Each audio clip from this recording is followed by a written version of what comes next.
1, fight!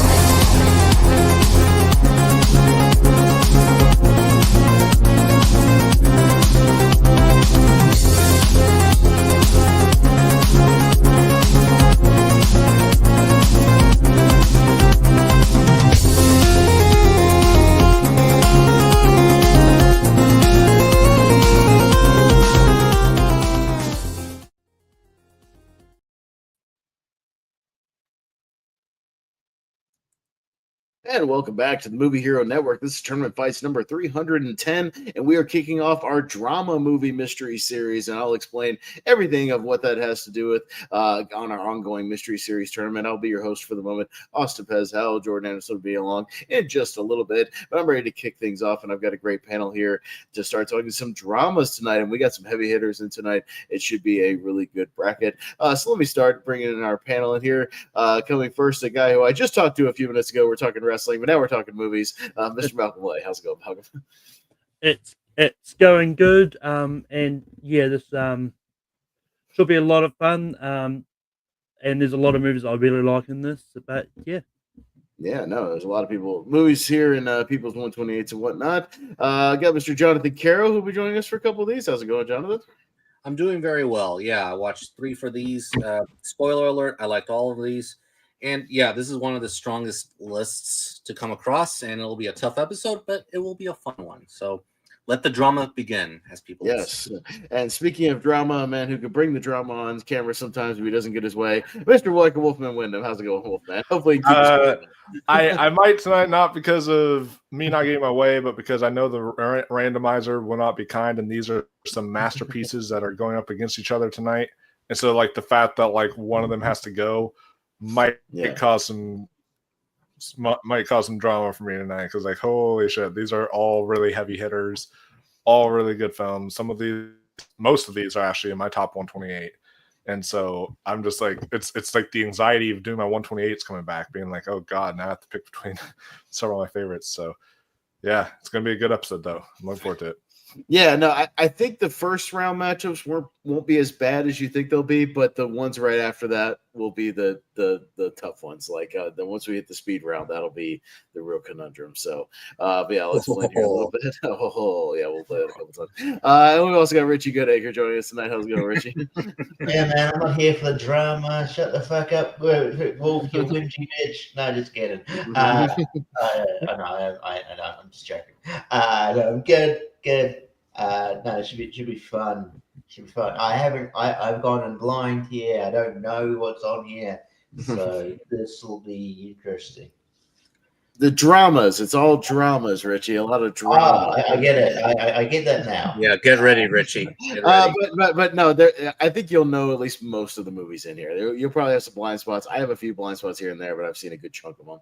But yeah, that's what we got going on. And yeah, so what it is essentially, we've done some of these tournaments before. We've done action, we've done comedy, we've done horror. So we've done some of these mystery tournaments before. What Jordan did was separately he went through Flick Chart, and anything that's classified as a drama here, he just pulled a bunch of random movies, so just a bunch of random stuff that popped up on Flick Chart, and pulled 4 different parts. And how it'll work tonight is we've got 64 tonight, and we'll have again 3 more parts making up kind of the core 4, and then we'll have a championship. So essentially the Sweet 16 from each part will then move on to the big championship episode. So whatever makes the Sweet 16 tonight, we'll move on to that final episode, and then we'll just see what wins this part of the drama series. So that's how it works. Again, it's all kind of random, what he pulled on Flick Chart. But yeah, even with the randomness, as you'll see, we pulled some heavy hitters, some all-timers tonight. So it should be very interesting. I then put them into a bracket, just randomized them out there. There's no seeds or anything. And yeah, that's how it works. So you guys will each get a chance to vote on each one round by round. So we'll still move fairly quickly. Let's keep it breezy and fairly quick, and just get your thoughts out there. And then, we'll move on and see what wins. So if you guys are ready, we won't waste any more time. Let's get it rocking and see what we got going on first. So we'll scroll on over. We'll start with Juno and Barton Fink. We'll get us started. So Jason Reitman versus the Coens. So Richie, we'll start out here.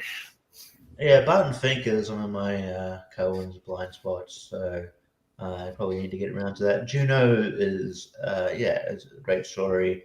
Well, great chemistry with Elliot Page and Michael Cera. I think it's one of my favorite movies of that year, 2007, I believe. 2007, yeah. Yeah. And I thought it was really good, and good supporting cast too, like Jason Bateman, Jennifer Garner, J.K. Simmons. And I bought the DVD and I got orange Tic Tacs with it. So yeah, that was interesting. You know, when you used to get cool shit with pre-orders of DVDs. But yeah, so I will go Juno. Juno. All right. Wolf. Did he freeze? He's kind of his connection's a little choppy. Yes. Oh, I don't know. A little choppy. Okay. I don't know. Yeah, I don't know what's going on. Why it's choppy. Yeah. I can. Yeah. We can hear. Okay. But yeah, Juno. I really like Juno a lot. This is a delightful coming of age movie with great chemistry between Elliot Page and Michael Cera. I think the directing from Jason Reitman's really good. The script from Diablo Cody is even better. Like, the script is amazing. And Barton Fink, also really fun. Interesting fact, the writer I interviewed for Destroy All Neighbors said that Barton Fink was actually a massive inspiration for that movie, which was kind of interesting. But yeah, so both of them are great. I think I'm going to lean Juno here. Yeah. Caro?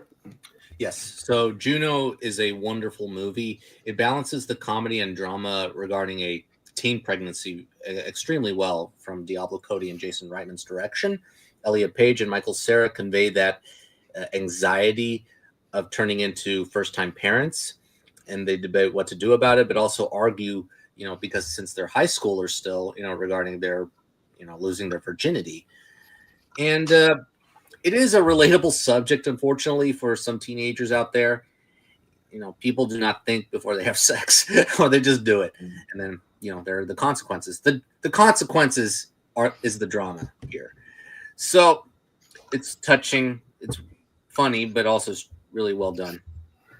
Barton Fink, it's a drama, it's a comedy drama about writer's block. And John Turturro does give a great performance as he conveys confusion, anxiety, nervousness, and dread with restraint. And what I found fascinating is that the struggle of desire to write an original story and meeting a studio's conventional expectations to earn a profit. That's Hollywood right there. And that's the drama. And you don't know what's going to happen when people either like it or not. And the cinematography, holy shit. This is like some of the best cinematography and art direction that Coen Brothers movie I've ever seen, or in a movie I've ever seen.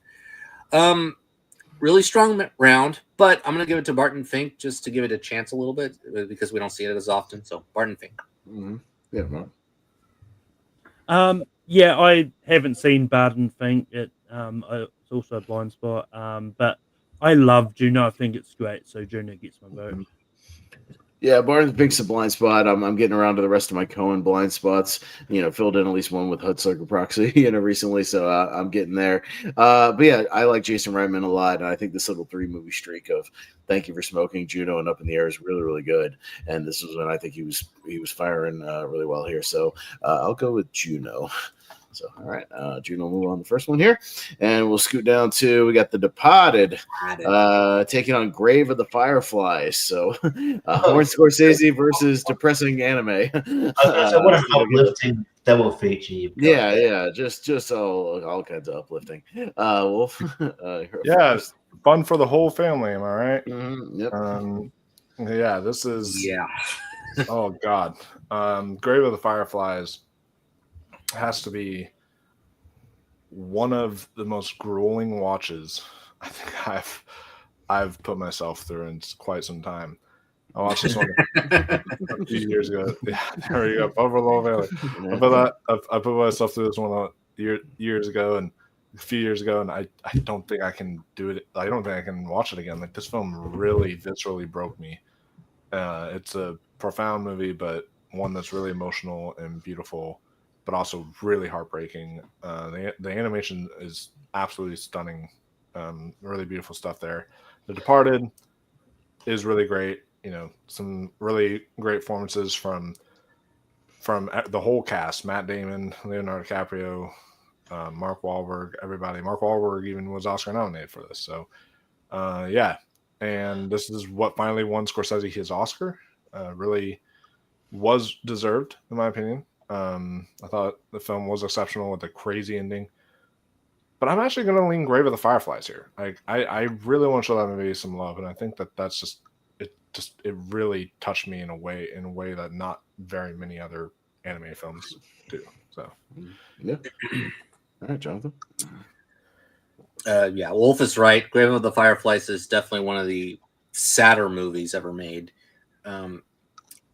It's basically a blueprint of the horrors of war, a reminder that civil life can be surmounted by the pressures and social disservice and repercussions of war. And it's an ugly movie, although it's an ugly movie thematically. Animation-wise, it is stunning. I mean, the Fireflies scenes are remarkable to look at. Beautifully harrowing, although I don't think I'll watch it again. It's one that I will not watch again. It is an excellent movie, so it is like at least one time you should watch it. But The Departed, holy crap! It's drama.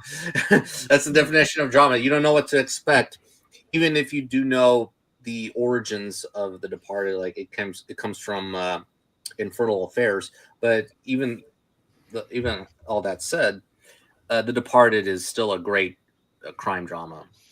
And every time I think that something else is going to happen, but unfortunately, oh well. A lot of characters die. Let's just say that. A lot of characters get departed. So The Departed is one of my all-time favorites. I think you'll see it next month. Wink, wink.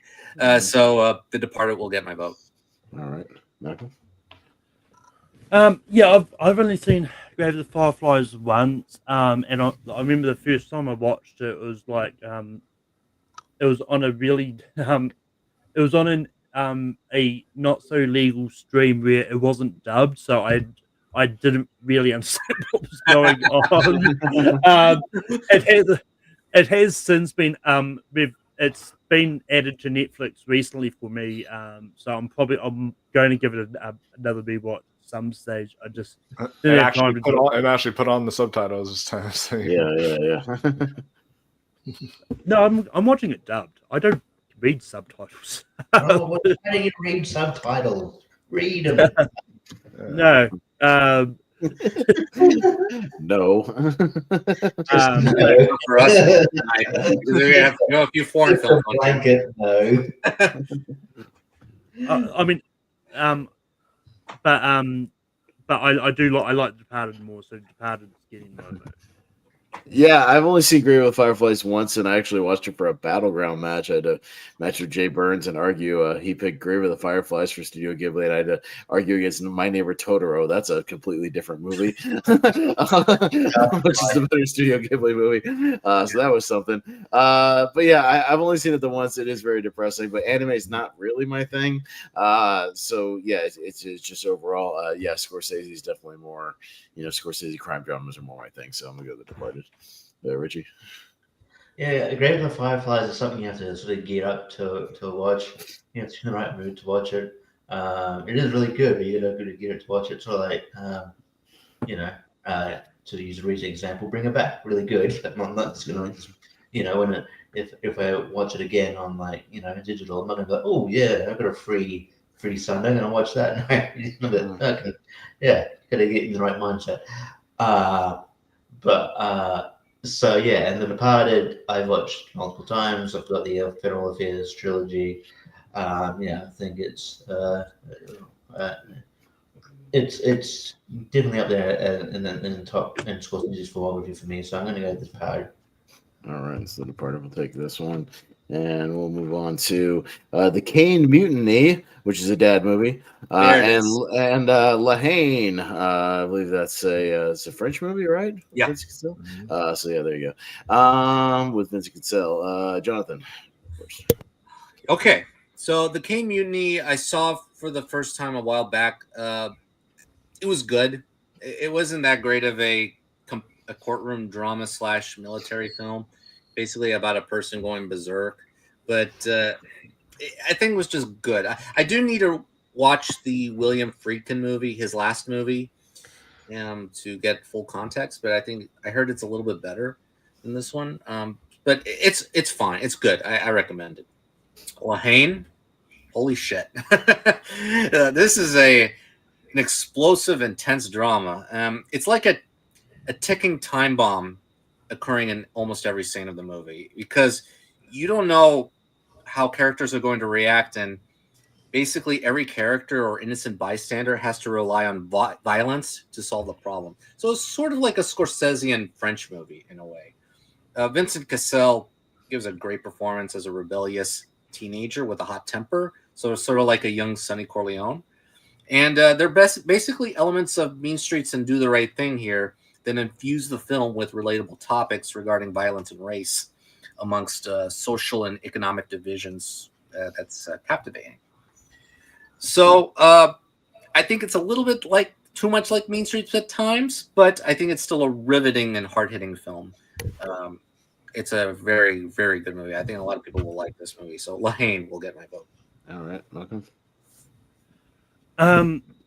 Yeah, I haven't got around to either of these. When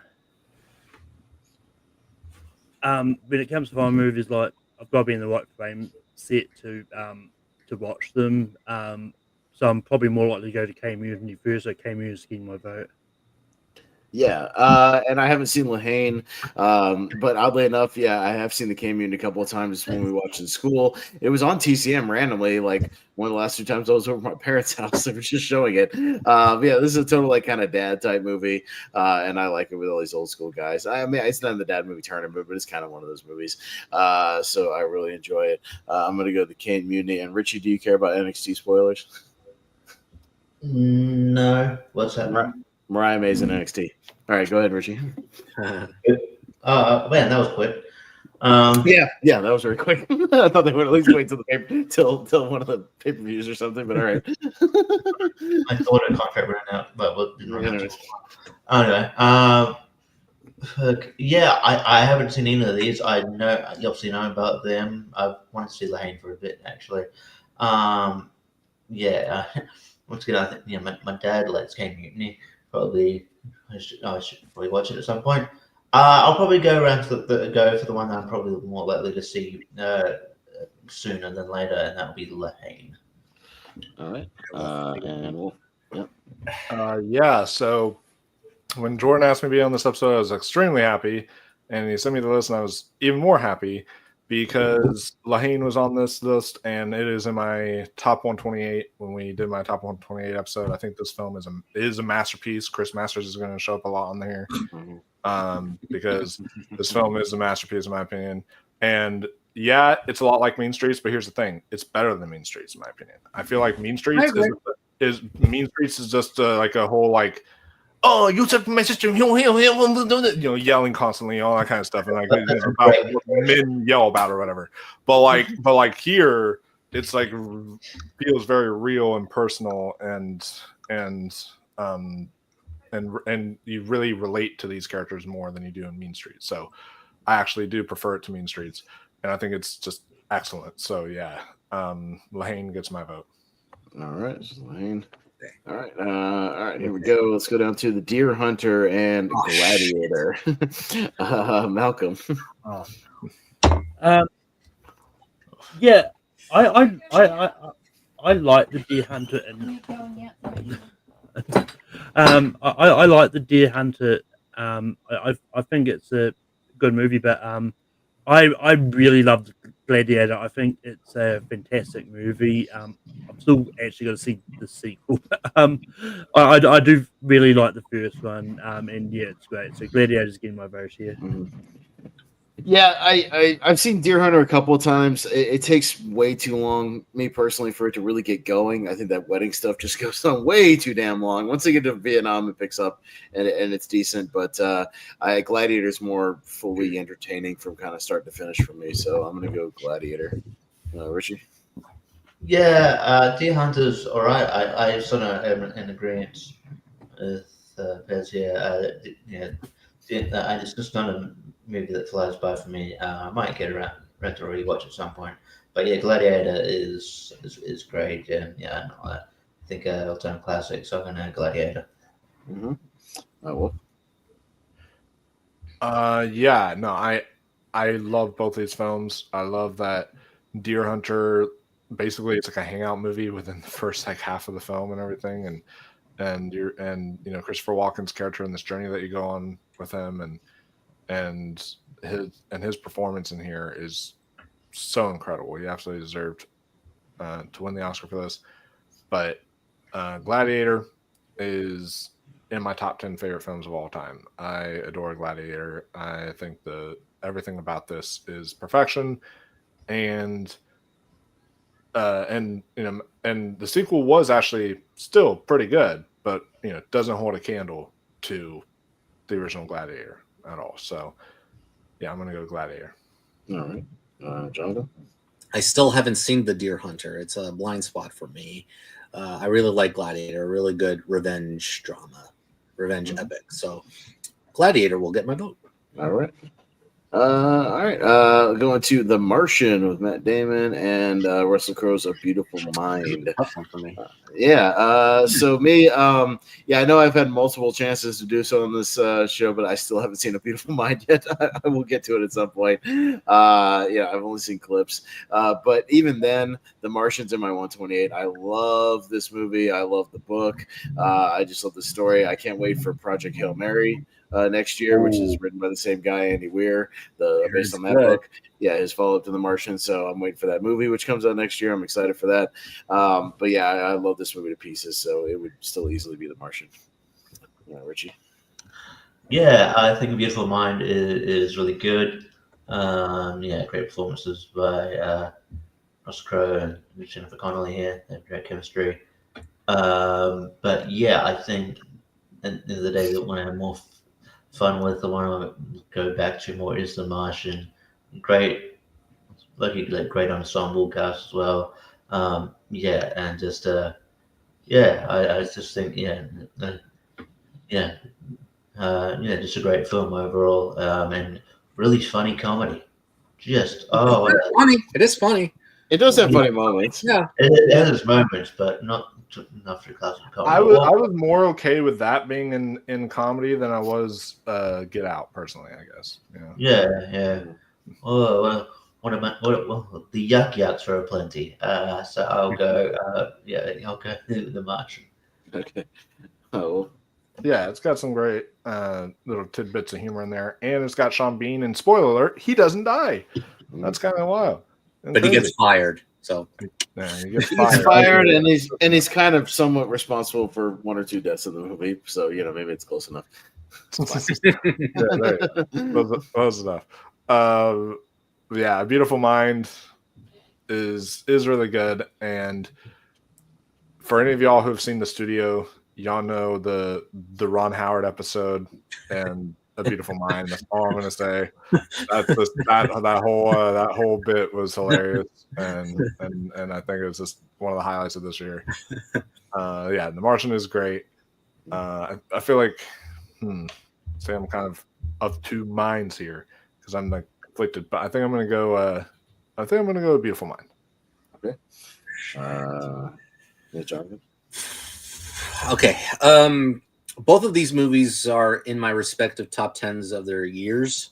A Beautiful Mind is a wonderfully constructed drama about the human condition and also his paranoid schizophrenia phase.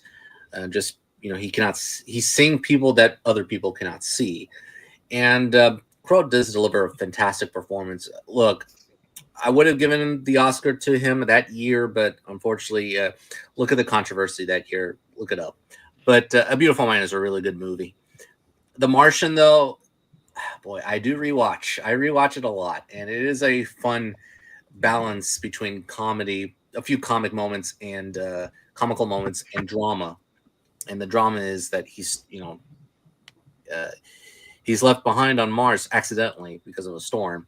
But there's a comedic moments where just to get people to pay attention to the situation, and Matt Damon does give a great performance. So this is a tough one. I'm gonna go The Martian by a hair. So The Martian. Yeah, I like it.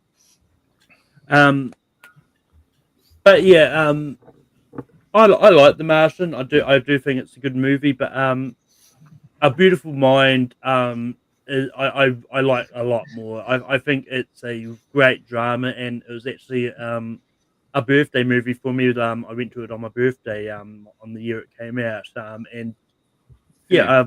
Man, you're old. You on the day it came on the year it came out. Oh, come on.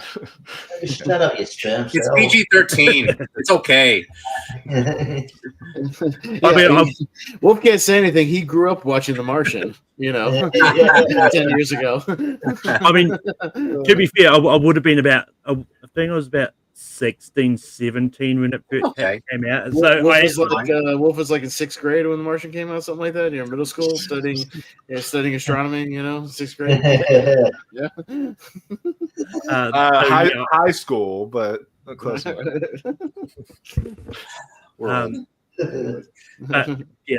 I'm the same age as The Breakfast Club. That's all I'm saying. But I'm voting for A Beautiful Mind. Okay. Ooh, that was close. To The Martian. We got The Iron Giant and Witness for the Prosecution. This is that's for sure. Richie. Okay.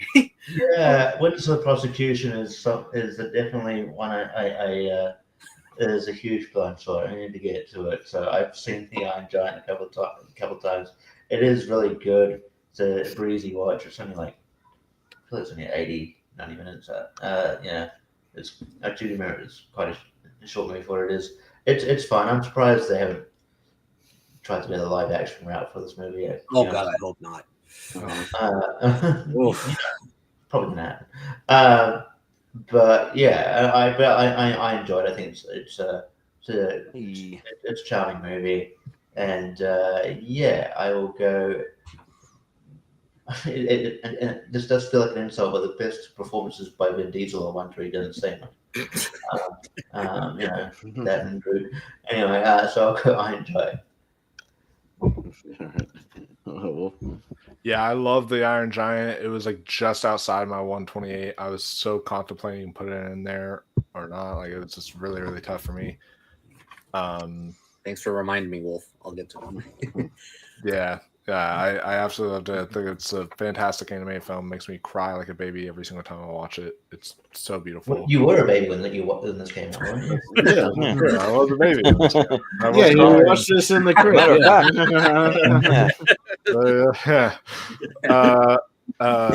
But yeah, the Witness for the Prosecution is one I actually got around to for the first time for this, watching it for the first time tonight, and man, what an incredible film! That is one of the better courtroom dramas I've seen in quite some time. It's really just so compelling. You are engaged the whole way through into this case, and then without giving away anything, because people need to go in blind, and without giving away anything, that ending might be one of the best endings to a movie. Like, period. Yeah. It got me. It was really, really good. So yeah, I'm actually gonna go, even though I probably have to sit on it more, I still think I'm gonna go Witness for the Prosecution, just because we don't see it as much here as we do the Iron Giant. Mm-hmm. Yeah. John. Well, first off, welcome, Jordan. Mm-hmm. Hey. See ya. All right, yeah, the Iron Giant. To be honest, I laugh more during the Iron Giant. I don't know, a drama. I don't know. It's a little a stretch, but the Iron Giant is a really good movie. It does have some dramatic moments, especially towards the end. Obviously, Superman, and it's a really good, really well drawn animated film. And Witness for the Prosecution, let's keep going. I watched this for the first time as well, directed by Billy Wilder.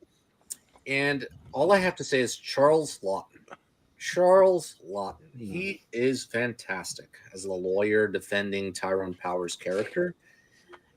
And that's all I'm going to say, because go in blind and you're not going to expect anything predictable from this film. And I like that about it. And yes, the ending is great. Didn't see that coming as well. And yeah, I thought it was a terrific movie from Billy Wilder. Great performances, especially from Charles Lawton. Compelling courtroom drama stuff, and a little bit funny at parts, especially when he's urged by his nurse to take the pills during the trial. So yeah, I'm actually with Wolf on this. Let's get and the way he keeps on setting up the pills in like a line and all this stuff. And yeah, let's move the witness for the prosecution through. Yeah, we don't see here a lot. So witness. Yeah. And Charles Lawton just like screaming too, like he's like, I'm surprised the testament did not leap from her hand when she was sworn here today. Like just screaming stuff. I'm like, geez. Yeah. But Malcolm. Yeah, I like the Iron Giant. This is one that when I saw the list, like I did have to think that, is it really drama? Is it not? It's like it's one of those ones like I see more as like as a comedy than anything. Like, but as Jonathan said, it does have dramatic moments, but I don't know if I'd put it under the camp of drama personally. But let's keep this train going, because I also watched Witness for the Prosecution for the first time for this. It's on Amazon Prime. I don't know if it's the same over in Australia, but it is on Amazon Prime for me. So it's probably on Amazon Prime for you. Some Tubi over here for us. Yeah, it's on every service over here. It's on every service. It's on like 5 different platforms. I watched it on Amazon. There you go.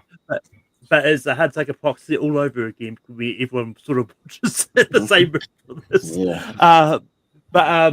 Yeah, and I thought it was really entertaining. Like, I've kind of been coming around to courtroom dramas lately, like and I think this is a lot of fun. And it's the first time I've seen sort of classic movies sort of do a voiceover at the end, going, keep everything quiet. Don't tell anything what you see here. That's a cool thing to actually tell the audience not to spoil it. No matter when you see it, keep it quiet. Don't tell anyone. Well, to be fair, like they didn't have like social media or anything. It's like these days they couldn't do like but yeah. So I'm also going to vote Witness for the Prosecution. Austin. Yeah, it's kind of like how the Marvel will put out stuff and be like, don't spoil the latest Marvel movie, whatever, on Facebook or Twitter. So I have seen Witness for Prosecution. I didn't watch it today like everybody else did, but I did see it about 2 years ago. But yeah, full credit to Henry Confidential for putting me onto this movie. And I watched it a few years back, and he recommended it. Yeah, it's a banger. It's great, and it plays like a more modern movie. The courtroom stuff is really, really fiery. Good stuff back and forth. And that ending is great. I won't spoil it either. For anybody who hasn't seen it, it's a really good reveal. We don't see it on here very often. So I'm all in on Witness for Prosecution. Let's go, Jordan. Yeah. So, for anyone who's not part of our group chat, I put in today that sometimes I have a hard time with classic movies. I didn't have a hard time with this one though. Like this one, I actually loved it. Like it was really good. So from beginning to end. But it's people in rooms talking. Yeah.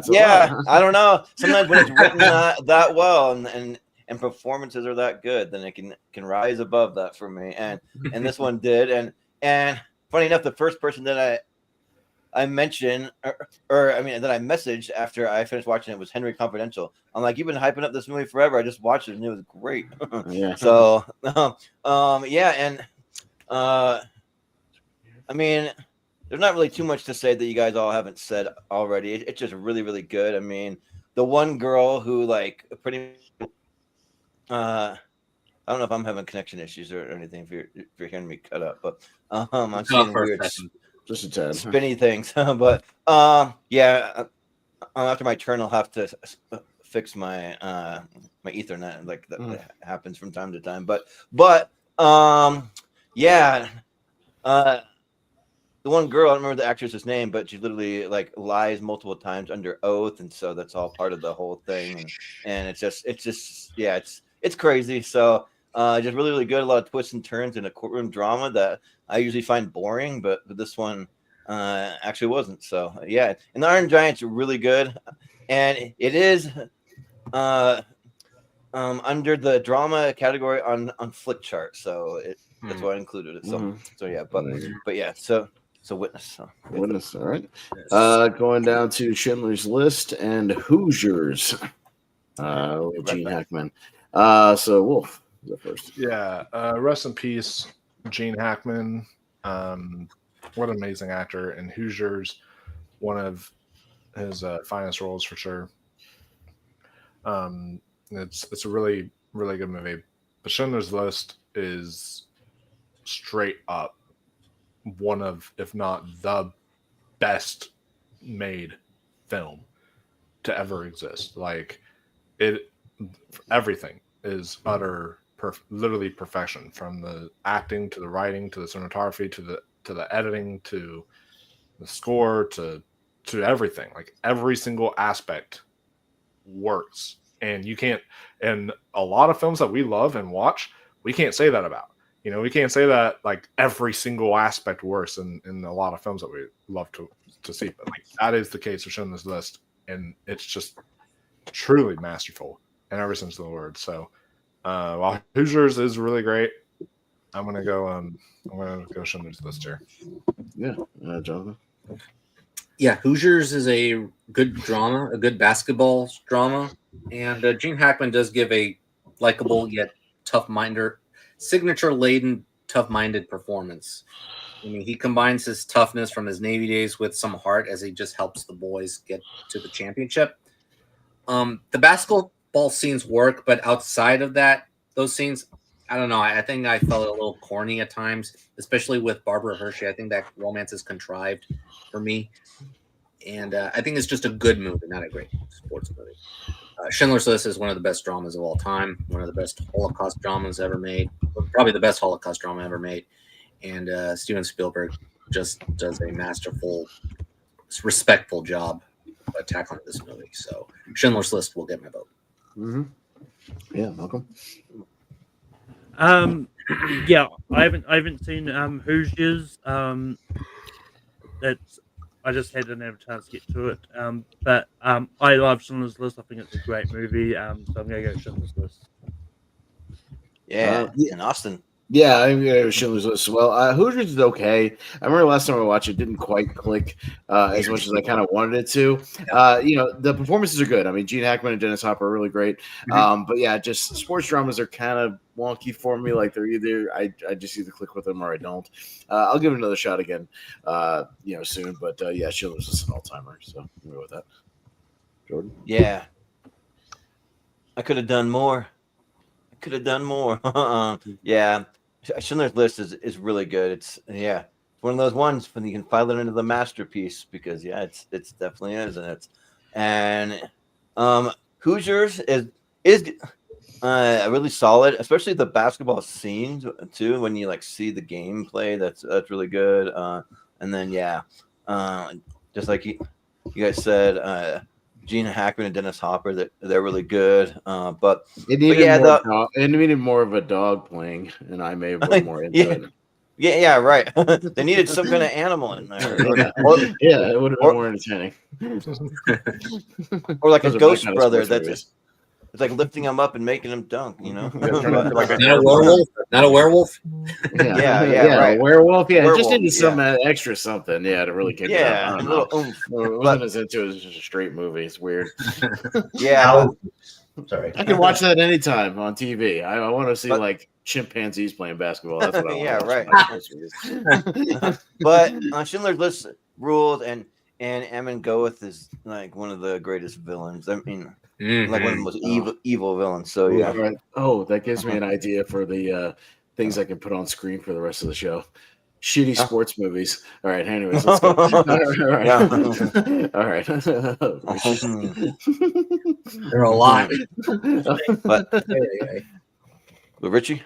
Yeah, I think I said this before, but if you're in a basketball team and the best player on your team's a dog, give up your fucking dreams.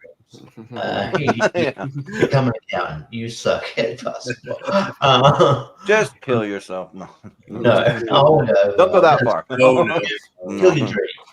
But yeah, I haven't had Who's This comes up a lot, and I haven't seen it, but it had to be a pretty big banger in order for it to surpass Schindler's List here. Schindler's List is an all-timer, so I'd go Schindler's List. All right. Yeah. Okay. Schindler. All right. Sweep. The Phantom Thread, a little PTA, and The King's Speech. So I think these are both Best Picture nominees. Yeah. Yeah. So yeah. All right, Jonathan. Okay.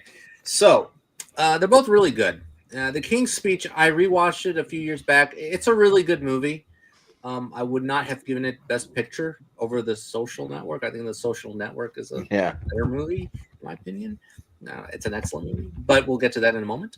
But The King's Speech is still outright really good. Colin Firth and Jeffrey Rush. They give some great performances as they have to. Rush's character has to give speech lessons to the king, and it is charming and it is funny, but it's also relatable to people who have speech problems as well, especially if you're the king and you need to address one.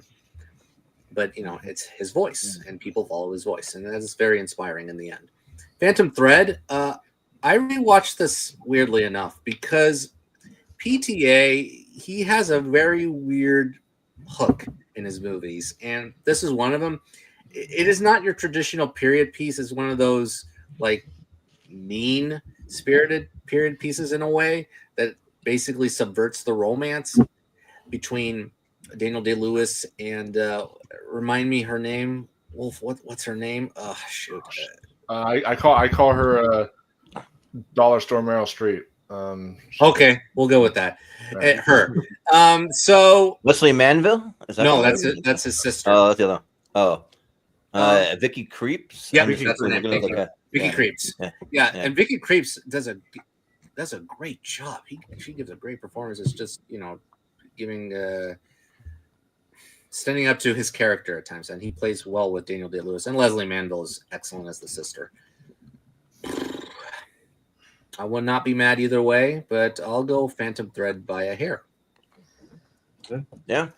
Malcolm, what do you say? Yeah, I do quite like The King's Speech. I think it's good. But weirdly enough, There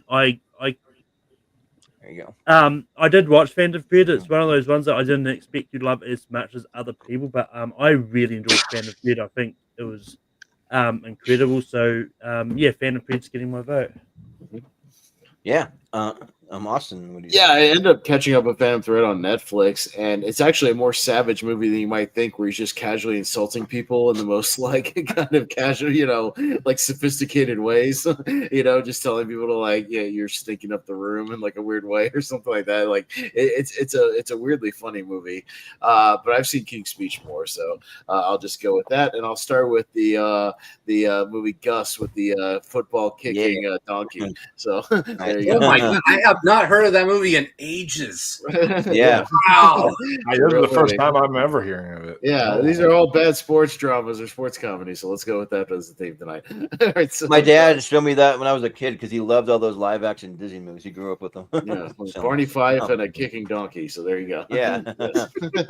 Yeah, so I have not seen Phantom Thread. That's just one of my. I think I have like 5, maybe 6 blind spots, roughly in this thing, and I haven't seen it. But The King's Speech, I have, and funny enough, so most of my family, I mean, not all of them, but a good chunk of them won't watch R-rated movies. They're just kind of don't want it, and so they released a version of The King's Speech that was PG-13, but it leaves out the best scene where Colin Firth and Jeffrey Rush are just like swearing at each other, going crazy at each other, and getting really pissed off because as somebody who on my dad's side stuttering runs in our family. It's a genetic thing, and so a lot of my family has struggled with it and can relate to it. When you get really like passionate about something, you don't stutter. When you get really pissed off, you just don't. You just like start screaming, and that actually is true. That like the 2 times is when you get like really upset or when you're singing for some reason, it just goes away. So I think there was like someone on I think America's Got Talent or someone who had a stutter and then he could sing really well and the stutter went away. It was just kind of cool. But and yeah, the King's Speech is really good and very relatable and I can't imagine a king that like has to speak to his people, like the whole country essentially, but he has an issue with stuttering. And in my family, it's all varying degrees. Like, I mean, I have it a little bit. My dad essentially overcame it. He used to stutter worse when he was a kid. He doesn't now. And then I have an uncle who stutters so bad he can barely get any words out at all, and I had to listen to him speak in a church, and that was almost kind of painful. But at the same time, he's like one of the funniest and like coolest, nicest people you'd ever meet. So it's really like sad that he struggles with that. But I mean, it is what it is. But yeah, I'll go with the King's Speech here. So, but Richie, what do you say? Yeah, I haven't seen Phantom Thread yet, but I do. I like the idea. I like creative insults, especially like Australian and British. I know for just creative like insult. Yeah. I caught someone. I think it was on British TV calling someone a fucking helmet the other day. I'm like, that is amazing. Just a helmet. So, Lately, my favorite one has been people calling somebody an unsharpened pencil. That's a really funny insult. yeah. There is a whole dull. Reddit thread. There's a whole Reddit thread called Rare Insults, and it's great. Yeah. So when am I watching it? Yeah, King's Speech is great. Yeah, I love Colin and I love Jeffrey Rush. I think he's amazing. I wish he was in more stuff these days, but yeah. But yeah. Yeah, I think it's I tend to agree that Social Network should have won over it, but King's Speech is still a good movie, and I don't usually watch. I'm usually not like movies of this sort of time period. I'm kind of, but yeah, I think it's one of the better ones. So I'll go King's Speech. All right. Yeah. Wolf. Yeah. Yeah. So King's Speech is still really good, but there are about like at least definitely like 2 movies I think were in the conversation I feel should have beat it, which was either Social Network or Black Swan, because I also really adored Black Swan, and I think that either one I would have been okay with winning. But still a really good movie. Great performance from Colin Firth. He definitely deserved his Oscar for that. And what happened to Tom Hooper, man? He did this. He did Les Mis, which is still really solid. And then it just dropped the Cats. Like, oh my god, what happened to him? Jeez, fame just got to him. Okay, but Phantom Thread, yeah, this is a excellent PTA movie. I'm a huge PTA guy, and this, I for a while we thought this was going to be Daniel Day-Lewis's last performance, but turns out I guess it's not going to be. But he was still really excellent in this film, and Vicky Creeps is so good. She's like, she almost outacts him in certain scenes. Like, she's like really damn good in this movie, and they're just their chemistry, the costuming, the score is incredible, just by Johnny Greenwood, everything here. And yeah, note to self filmmakers, if y'all want Austin to like your period piece, make it mean spirited, all right, and then he'll like. Yeah, all right. But Daniel Day-Lewis's next film is The Anemone, I guess. Yeah, his son's making it, I think. Yeah. Okay. Griffin Day-Lewis, I think. But it comes out in October, is what it looks like. So cool. What'd you vote for, Wolf? I lost it. Phantom Thread. Phantom Thread. Okay, so it's a tie to Richie. I'll throw you a bone. I'll take Phantom Thread because I'm looking for. I'm interested in stuff. Okay. All right, there you go. Okay, I got the original 1930, All Quiet on the Western Front, and adaptation. So Malcolm, I think you're muted, buddy. You Nightmarish. silly sausage. Mhm. Nightmarish. Okay. I haven't seen any of the versions of All Quiet on the Western Front. I've heard good things about this one, but I just haven't got around to it. But I do really like adaptation. I think it's a pretty good adaptation of because I think it's the Cherry Orchard or something of like, No, it's about trying to make it Well, I mean- Cherry Hook. yeah, well, it's. I mean, I think it's loosely an adaptation. I don't know. It's weird, but I still think it's a solid movie. And yeah, I'm voting adaptation. Yeah. Austin. Yeah, I'll vote adaptation here. I haven't seen that original one since probably like middle school or something like that when we watched the original one. I probably would still prefer the 2022 one anyways, which was great. And adaptation is at least very well written, but is it as well written as MVP Most Valuable Primate? Probably not. I've seen this movie. I've Yeah. seen it. I've seen I it. didn't. The makers of Airbud. Airbud Presents. It's I like watched it for one of our sports tiers, and you know what the problem with that movie is? They don't get to the monkey playing hockey till like an hour in. You can't do that with that movie. It's got to be playing hockey 15 minutes into the movie. Come on, you can't wait forever. Let's go. Yeah. Get to it. I didn't realize it was officially part of the Airbud cinematic universe. It sure You is. know what- Yeah, it's at you the know top. what's- It's official. You know what's funny? Kevin Zegers is in this movie, and he's not really the main character. No, he's just No. there. He's just there, yeah. Mhm. But to be fair, the original Air Bud, he doesn't play till like near the end of the movie either. Yeah, I forgot about that when I watched. watched it again. He don't play till like the last 20 minutes of the movie. It's stupid. Yeah, Yeah, like what? yeah. Should be like right in there, right at the beginning. Yeah, come on. Uh-huh. But this one's tough because I haven't seen the original All Quiet on the Western Front, but I don't like it. Adaptation. I don't like it at all. Like it just too weird and like quirky and like Nick Cage is playing like multiple versions of himself, but it's weird. I don't know. But just because I haven't seen All Quiet on the Western Front and I don't know if I would like it because isn't it pretty old? It's from like the 30s or something. 1930. Something like 1930. yeah. So I'll give adaptation a bone for this round, and we'll see what happens. But yeah. But Richie. Yeah, I haven't seen this version of All Quiet on the Western Front. I probably will get to it at some point. I saw the 2022 one not that long ago, and that's fantastic. I love that movie a lot. So yeah, but adaptation, I love adaptation. I think it's one of Nick Cage's better performances. I think it's a fantastic movie.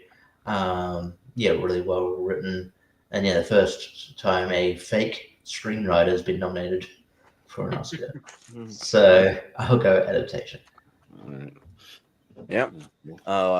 Wolf. What do you say? Yeah, so adaptation written by my favorite screenwriter, Charlie Kaufman, who's just every single script he creates is pure magic. It's just so true and honest, and the performance here from Nicolas Cage, what versatile of an actor he is, because he can be crazy and goofy and give us some like jiu-jitsu or Willy's Wonderland shit, then he can go and give us something like this or Pig or something like that, and it's just like he is one of our best actors out there. And yeah, and this is a phenomenal role for him. Everyone's great in here. Chris Cooper is great in here. Meryl In his Streep upcoming movie, isn't he playing some goofy character for his upcoming movie? I can't remember what it is, but yeah, something where. Oh, he's playing John Madden for the Oh, John Madden. Yeah. So that's I heard crazy. behind the scenes thing is not good though. Yeah, Oh, dang. it's a David Russell movie, so I can't expect that. I've not seen All Quiet on the Western Front, so I will vote adaptation. Yeah. Yeah. Jonathan. So very quickly, I have not seen All Quiet on the Western Front. This version, I've seen the 2022 foreign film. Terrific movie adaptation. I like it a lot. Very original film. Now, since that hot chick fiasco, it just gives me nightmares now seeing adaptation right here. So at least adaptation will move on. So adaptation. All right. Yep. There you go. There we go. Okay, You have the we got right panel this time. We got a war movie showdown here because we got Warfare from this year for those who saw it versus 1917. So it's on me. Yeah, I did see Warfare.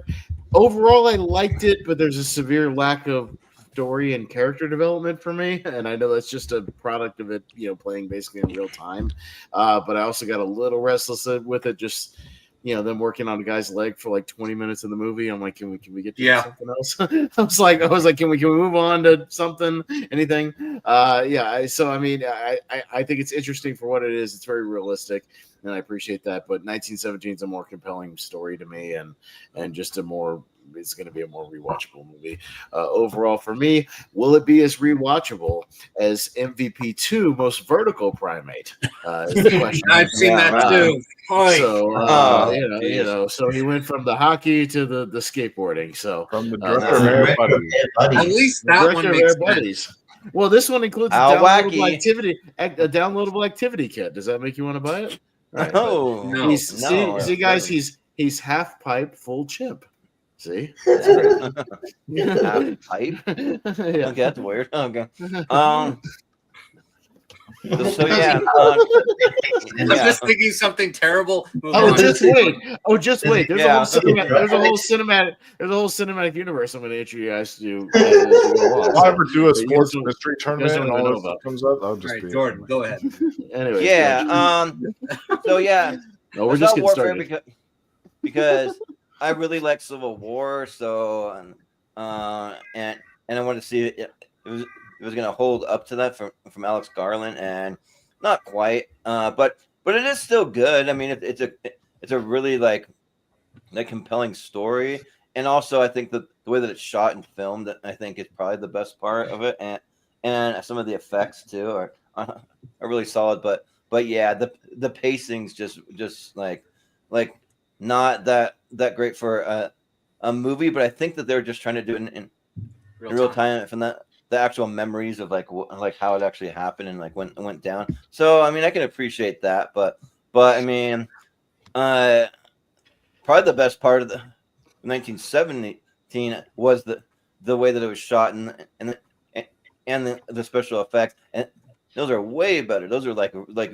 some of the best I've ever seen, especially on the big screen. I mean, 1917 is a movie meant to be seen on the big screen. I mean, you got to see it on the biggest screen you possibly can, and yeah, it's just really, really good. And it kind of made me want to check out more of George McKay also because he was definitely the standout of the movie. I mean, main character, but and yeah, it's just like a really crazy movie. And we don't get a lot of World War I movies really hardly anymore. So yeah, and like the whole one take, which is almost the whole movie. I think there's like one, maybe two cuts in it that you barely even notice. Like you have to really be looking hard to notice them. So I'll go 1917.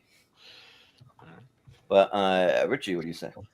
Yeah, I've seen a lot of movies this year. Warfare is the one I didn't get around to because I think about 3 or 4 movies came out that week, and I'm like had to prioritize, and I was like, but I will get to it when it's on digital. But yeah, because I'm definitely upping my movie watching the last few years. So yeah, I will. Yeah, starring Will Poulter, who's had a busy year. But yeah, 1917 is I love the way it's shot. I think it's a phenomenal film, and yeah, I think George McKay is fantastic. So yeah, I'll go 1917, but I do want to check out Warfare. This is odd. I'm on the IMDb page for MVP 2 Most Vertical Primate, and there's the parental guide at the bottom, that tells you how much violence or profanity or sex is in it. And this has to be a typo or something incorrect because this says severe sex and nudity for MVP too. So Wow. just rampant Severe. sex all over that movie. Yeah, just rampant nudity. Rampant monkey sex. Monkey dog in that movie. But also, what is severe sex? That It doesn't means sound like they're just it's damn near pornography in that movie. I mean, they're getting wonder rough. the They're getting extra rough. Yeah. No wonder those skateboarding facilities are nasty. Jeez. Yeah. Yeah. Man, I guess they just got away with it in that G-rated movie. They just slipped it right by the sisters, I guess. I don't think he went half pipe. I think he went full pipe there. Full pipe, yeah. As a descriptor, You know what? Not bad. hey guys, you want to have some severe sex? No. Yeah. I think someone's pulling an April Fool's prank there or something. Yeah, I think so, I mean, that's the thing. On IMDb, you're allowed to edit whatever the hell you want. So it's And just here's like, the Maybe people. Maybe someone's edited it so that it stops people from wanting to watch it. Yeah, maybe. Yeah, right. Though uncredited, the majority of the skating scenes are filmed by Wee Man from Jackass in a gorilla costume. Wacky wacky. Waka waka. Anyways, sorry guys, I'm derailing the conversation. Go ahead, John. Well, it's his turn. oh yeah, it's my turn. So yeah. Yeah, well, So Warfare, I actually personally really loved it. I think right now this is my I mean, it's not perfect by any means. Like definitely I can see the issues they are talking about. I thought though on a technical level, this was excellent. I loved how there was no score. How the sound design is what really makes this movie, because it's all just sound from the the stuff from the wars, like the guns going off or the explosions or something like that. So I really appreciated that. And yeah, I liked the real time aspect, and maybe it's just because I saw this in like a packed theater. Like, I mean, my theater was packed when on opening night, and everyone was like, you could see them, like it was like they were at a Christopher Nolan movie. They were just like jaws on the floor, silent kind of deal. And so and the way people were reacting to this. So yeah, I thought it was really great. I am already getting a little tired of Joseph Quinn though. He's popping up in like everything. It's like him and Pedro Pascal are going to be like the next like popping up and everything kind of deal. But yeah, still a really solid movie. 1917, also a really solid period piece. But I'm going to show Warfare some love and say Warfare. Yeah, sounds good. Jonathan, what do you say? Yeah, both of these war movies are technical achievements in different ways, and Warfare from the auditory experience. Like Wolf said, sound design is basically the score of all the unpredictable ricochets of bullets from different directions, different avenues. And I understand that people will not like Warfare. It is a movie that is mostly dedicated to the real-time jobs of soldiers, going against combat. And it's tiring, but also quite scary. Whereas 1917, it is a cinematic achievement in itself. It is a great movie. I haven't seen it in a little bit, but I remember loving this movie a lot, and it was one of the best movies of 2019. Warfare I probably won't see again, but 1917 I'll most likely rewatch. And yeah, Roger Deakins, his cinematography is great. Yeah. So 1917 will get my vote.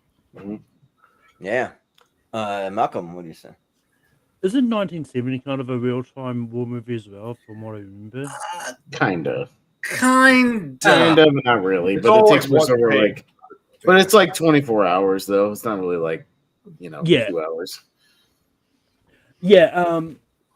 But yeah, this is like those that know me know I don't really gravitate to war movies a lot, but these are two of my I really do love both of these war movies. Like 1917 was a nice surprise for me, like being a war movie that I really loved. And Warfare I really enjoy. I actually really like the real time aspect, and like I wasn't bored at all doing it. Like it was just fascinating, especially when it was like when they did the whole move to move the bodies into the like tank things that was moving them around the place. And the one thing I did find fascinating is that one of the people that it's about actually helped write and direct the movie as well. So it was like it was kind of really fascinating on that part. I mean, technically I've got 1917 a little bit higher, but do really like Warfare, so I'm going to give it some love. So Warfare's going to get my vote here. Yeah. 17. All right. Kramer versus Kramer and Miller's Crossing. One of the more Coen brothers. Jordan. Yeah. So Miller's Crossing is another one of my blind spots. I just haven't quite gotten to it. But Kramer versus Kramer it's pretty good. Yeah, it's kind of like the Marriage Story before that movie came along. It's kind of like pretty similar to that, and the relationship between Dustin Hoffman and Meryl Streep. I think it might be one of Meryl Streep's best performances. She's like really killer in this. Like just really great, and the way that she portrays like little subtleties and little things, and doesn't always tell him exactly what's wrong until she kind of like gets to her wit's end and kind of just loses it, and then how it affects their son too, and it's just it's pretty powerful, and some of it's kind of relatable to me, unfortunately. So I mean, not all of it, but some of it. So yeah, so I will vote Kramer versus Kramer.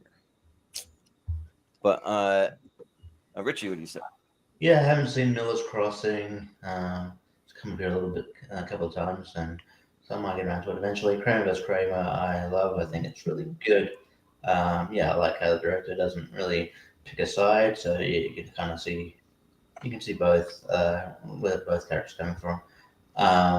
And yeah, I think it's just really well acted, and yeah, I think the performances by Meryl Streep and Dustin Hoffman are exceptional. So I'll go Kramer vs. Kramer. Yeah, Wolf, what do you say? Oh man, this is a tough one because yeah, Miller's Crossing I think is a really underrated Coen film, Coen Brothers film. It's in my box set that comes with Blood Simple, Raising Arizona, Fargo, Miller's Crossing. But yeah, it's a really. I'm not going to say much because I know a lot of people haven't seen this one, so it's really good though.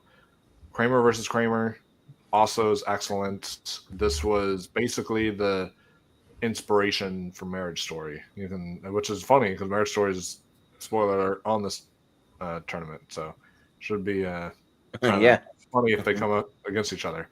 But yeah, I think the performances here from Dustin Hoffman especially is just absolutely incredible, and yeah, I related a lot to it as well. So I'm gonna go Kramer versus Kramer. Yeah, Jonathan. Yeah, this is a tough matchup. Both really good movies. Miller's Crossing pays a debt to The Godfather. It basically pays an homage to old school gangster flicks without the "what's going on there?" ha ha ha. With the but no, there's a little bit. Look of at that, you, see. There's a little bit of that, but it is well polished and well timed and well choreographed, and it's shot very well. I believe Roger Deakins did this one as well. Miller's Crossing just has some great performances from Gabriel Byrne, Marcia Gay Harden, and John Turturro, and John Polito. John Polito is great in Miller's Crossing. He is fantastic here. And there's some unpredictable scenes, but Kramer versus Kramer, it is a difficult movie to rewatch and revisit because one of the worst things in the world is a dispute between mother and father as marriage dissipates. And if you're a kid and you witness it, it's a nightmare. And some great performances as well. And I'll pay homage to the great Robert Benton who directed it, and I'll do it for him. So I'm going to vote Kramer versus Kramer. Yeah, sounds good. Malcolm, what do you think? Yeah, if they ever do a reboot of Celebrity Deathmatch, I wouldn't be surprised they do like Meryl Streep and Scarlett Johansson versus Dustin Hoffman and Adam Driver. Yeah, make it a tag team. Yeah, but I haven't seen Miller's Crossing. I'll probably get to it eventually as we continue going back through the latter series. I think it's 90 or something like that. 1990. But I love Kramer versus Kramer. I think it's great. So Kramer versus Kramer is getting my vote here. Yeah, Austin. Yeah, I haven't seen Miller's Crossing. I have seen Kramer versus Kramer. It's very good. It's not as good as Apocalypse Now. Sorry, Malcolm. Pakistan should have won that year. But you know what else should have won the Oscar for Best Picture? The aforementioned Air Bud presents Most Extreme Primate (MXP), which apparently has extreme, rampant nudity and rampant sex all over it. So Yeah, I'll have to watch extreme it. right there. Yeah, it's That's- extreme. That Yeah, makes it's a sense. different type of extreme primate. Hopefully an not on X the there Oscars. for a reason. Oh, and I don't want to. Yeah. It'd be uncomfortable. Yeah. Sex on it, guys. Yeah. Yeah. Breakthrough. Yeah. Got All the President's Men. Oh, Dustin Hoffman and Gone Girl. So Richie. Oh man. Yeah, I've only seen All the President's Men once. I think it's good, but yeah, Gone Girl is fantastic. I think it's one of David Fincher's best films, in my opinion. I think the score by Trent Reznor and Atticus Ross really, really works here, and adds to the eeriness of everything going on. Yeah, I like a good sort of mystery. I think Rosamund Pike is one of the best performances of the decade. I think she's fantastic in this film.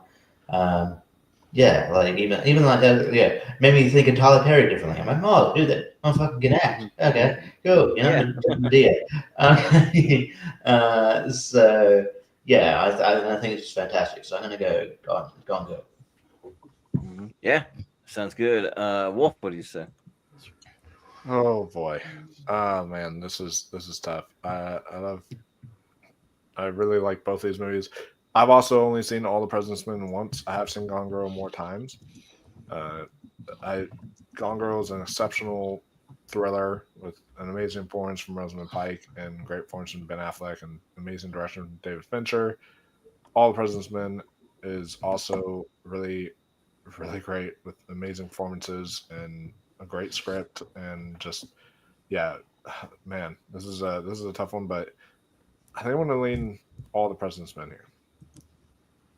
Yeah, Jonathan, what do you say? Shit. I love both of these movies. Gone Girl's great. It gets better and better on rewatches. Ben Affleck and Rosamund Pike, Tyler Perry, everybody else. I mean, even the White Lotus. Who was in it? Carrie Coon. Carrie Coon. Yeah, Greatest sister. Great movie. And All the President's Men is my top 64. It's an excellent movie. I rewatch that a lot, and just because I want a Dustin Hoffman matchup. All the President's Men. Yeah. Malcolm, what do you say? Yeah, I haven't seen All the President's Men. It's been on my list for a while, but I love Gone Girl. I think it's great. So Gone Girl. Yeah, Austin. You know who? I'm gonna vote for Gone Girl, but I'm surprised she didn't get gone from Hollywood after debuting in Spy Mate. Young Emma Roberts in Spy Mate from the producers of Air Bud, and I have to read you the IMDb plot description because it sounds like it was written by a 9-year-old, which I think it was. It says, "I swear to God, I'm reading this right verbatim." Funny spy chimp teams with spy friend's smart daughter to stop the bad guy from using a super weapon. Okay. It reads like a 9-year-old's book report. That's an insult to 9-year-olds. Also, Emma Roberts, even though she's that young, she looks like she knows she's in a shit movie. Yeah, right. She's like, I think what am I doing? You're gonna start from somewhere. I'm about to take a dark turn by saying that career choice she made was even worse than the abuse she did. So just saying. Pat Morita from Karate Kid was also in Spy Mate as well. Pat Morita? Okay, yeah. Pat Morita, yeah.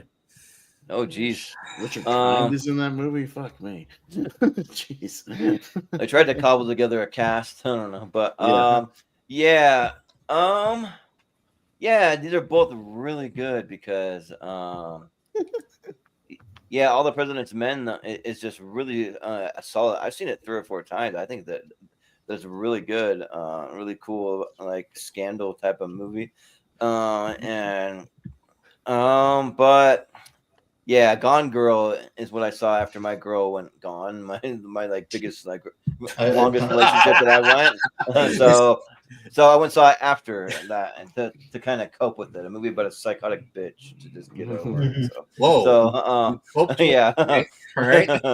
And well, yeah, Rosamund Pike. I'd say that's appropriate, but from her character, because I also read the book, and the book's really good too. And yeah, and I'm becoming more and more of a Carrie Coon fan, especially after White Lotus. But then you think back on other things she's done. Yeah, she's pretty good. So, yeah, I'll go Gone Girl. Yeah, and also I'm a huge Fincher fan. So, All right.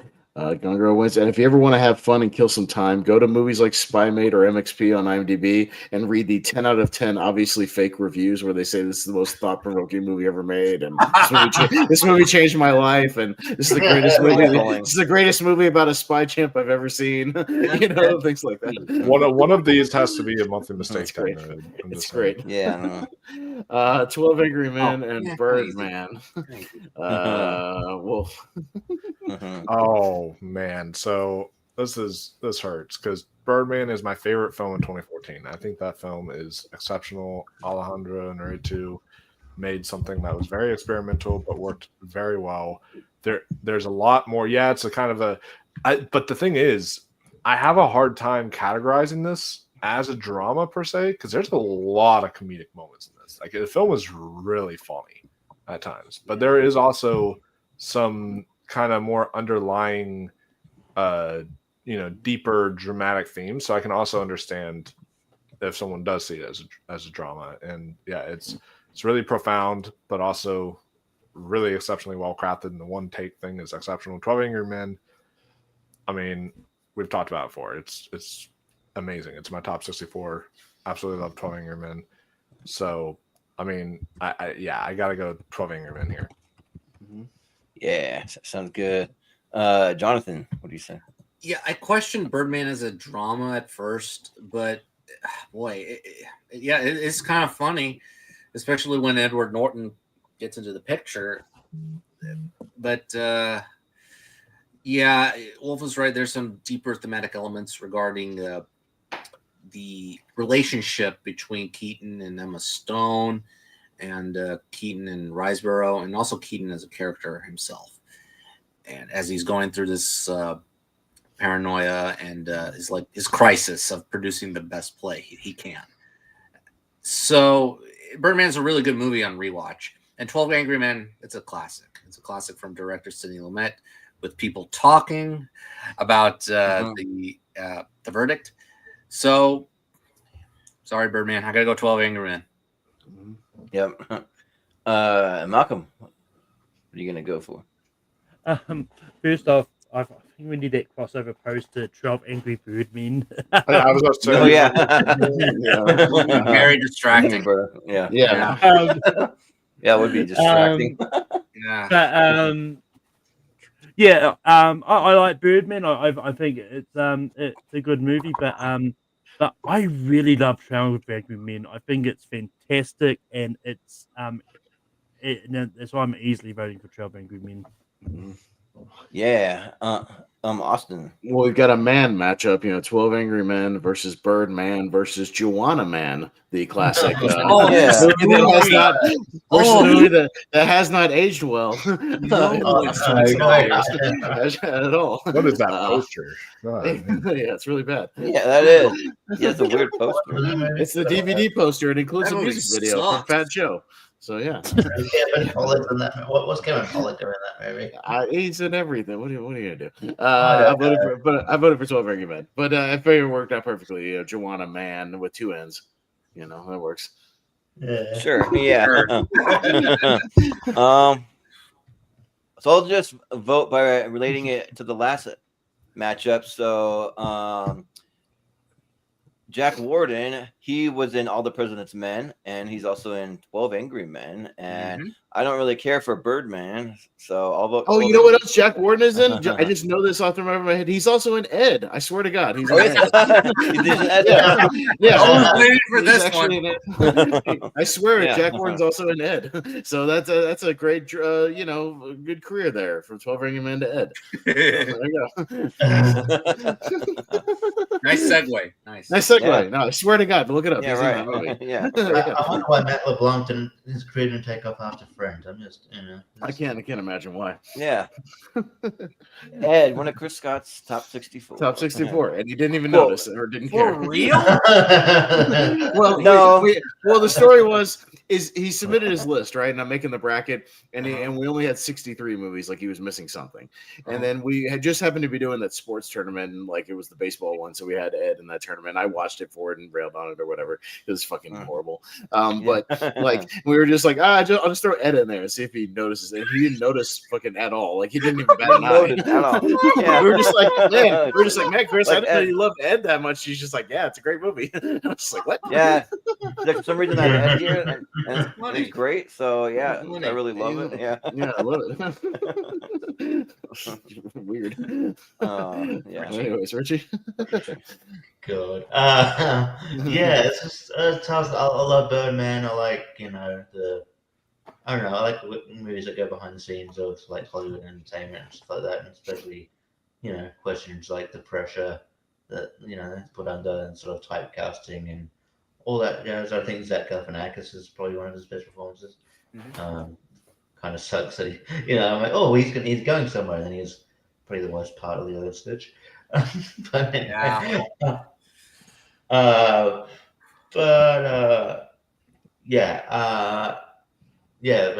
It's a great cast as well, and I like how the ending is kind of a bit ambiguous.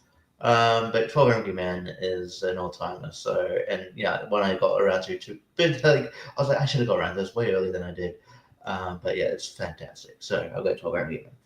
All right, so we'll go 12 Angry Men here.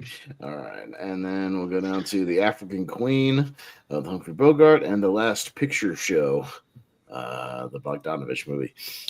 So Jonathan. I'm not the biggest fan of The African Queen. I think it's fine. I think it's a fine movie, a fine romance. It's not one of Bogart's and Hepburn's movies that I will go back and rewatch. And The Last Picture Show, it's been a while since I've seen it. I remember it's about a sleepy town full of people who are, needing direction and needing ambition in their lives. And it is a depressingly somber film from Bogdanovich, but it has some great stars in here, like Jeff Bridges and Sybil Shepherd, and they give great performances. I'll go The Last Picture Show. Yeah, sounds good. Malcolm, what do you say? Yeah, I haven't seen either of these movies. The African Queen was one that I've been meaning to get to for ages. But I'm going to go Last Picture Show because why not? Sure.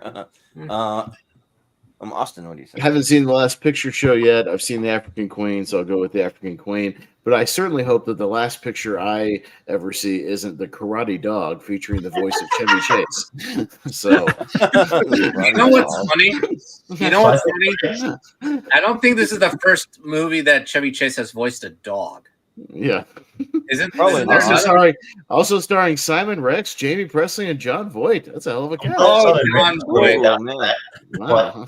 Wow. I think And isn't Chevy Chase voiced- the John Voight. John Voight, the man who said films in America are dying. So there you go. And Oh, he yeah, was you the know, problem. Well, he would know, given the fact he's in all the Baby Geniuses direct-to-video sequels. So yes, they're dying. Yes. Simon And also, pretty hard though. That's pretty, good for him. yeah. But also, he was appointed Donald Trump's special ambassador to Hollywood. Also, which is like, what is that? No, I think they'd already given up on that shit. Yeah, right. So, well, apparently he's trying to come up with how like Donald Trump wants to create all these tariffs for like movies made outside the U.S.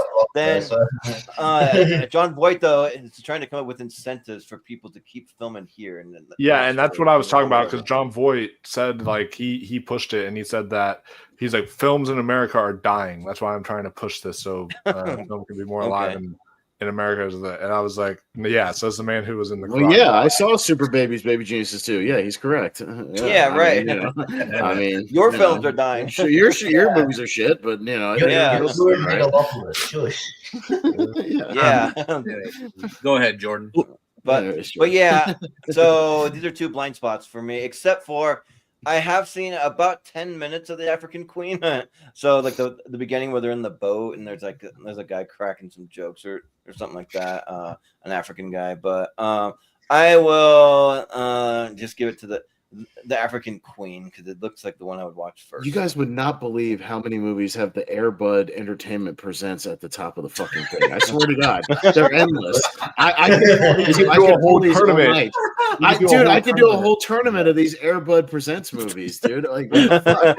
I'm gonna keep pulling Air up. Buddies, You Air guys will be Air Bud astonished. Presents tournament fights. I There you keep go. finding them. I keep finding them.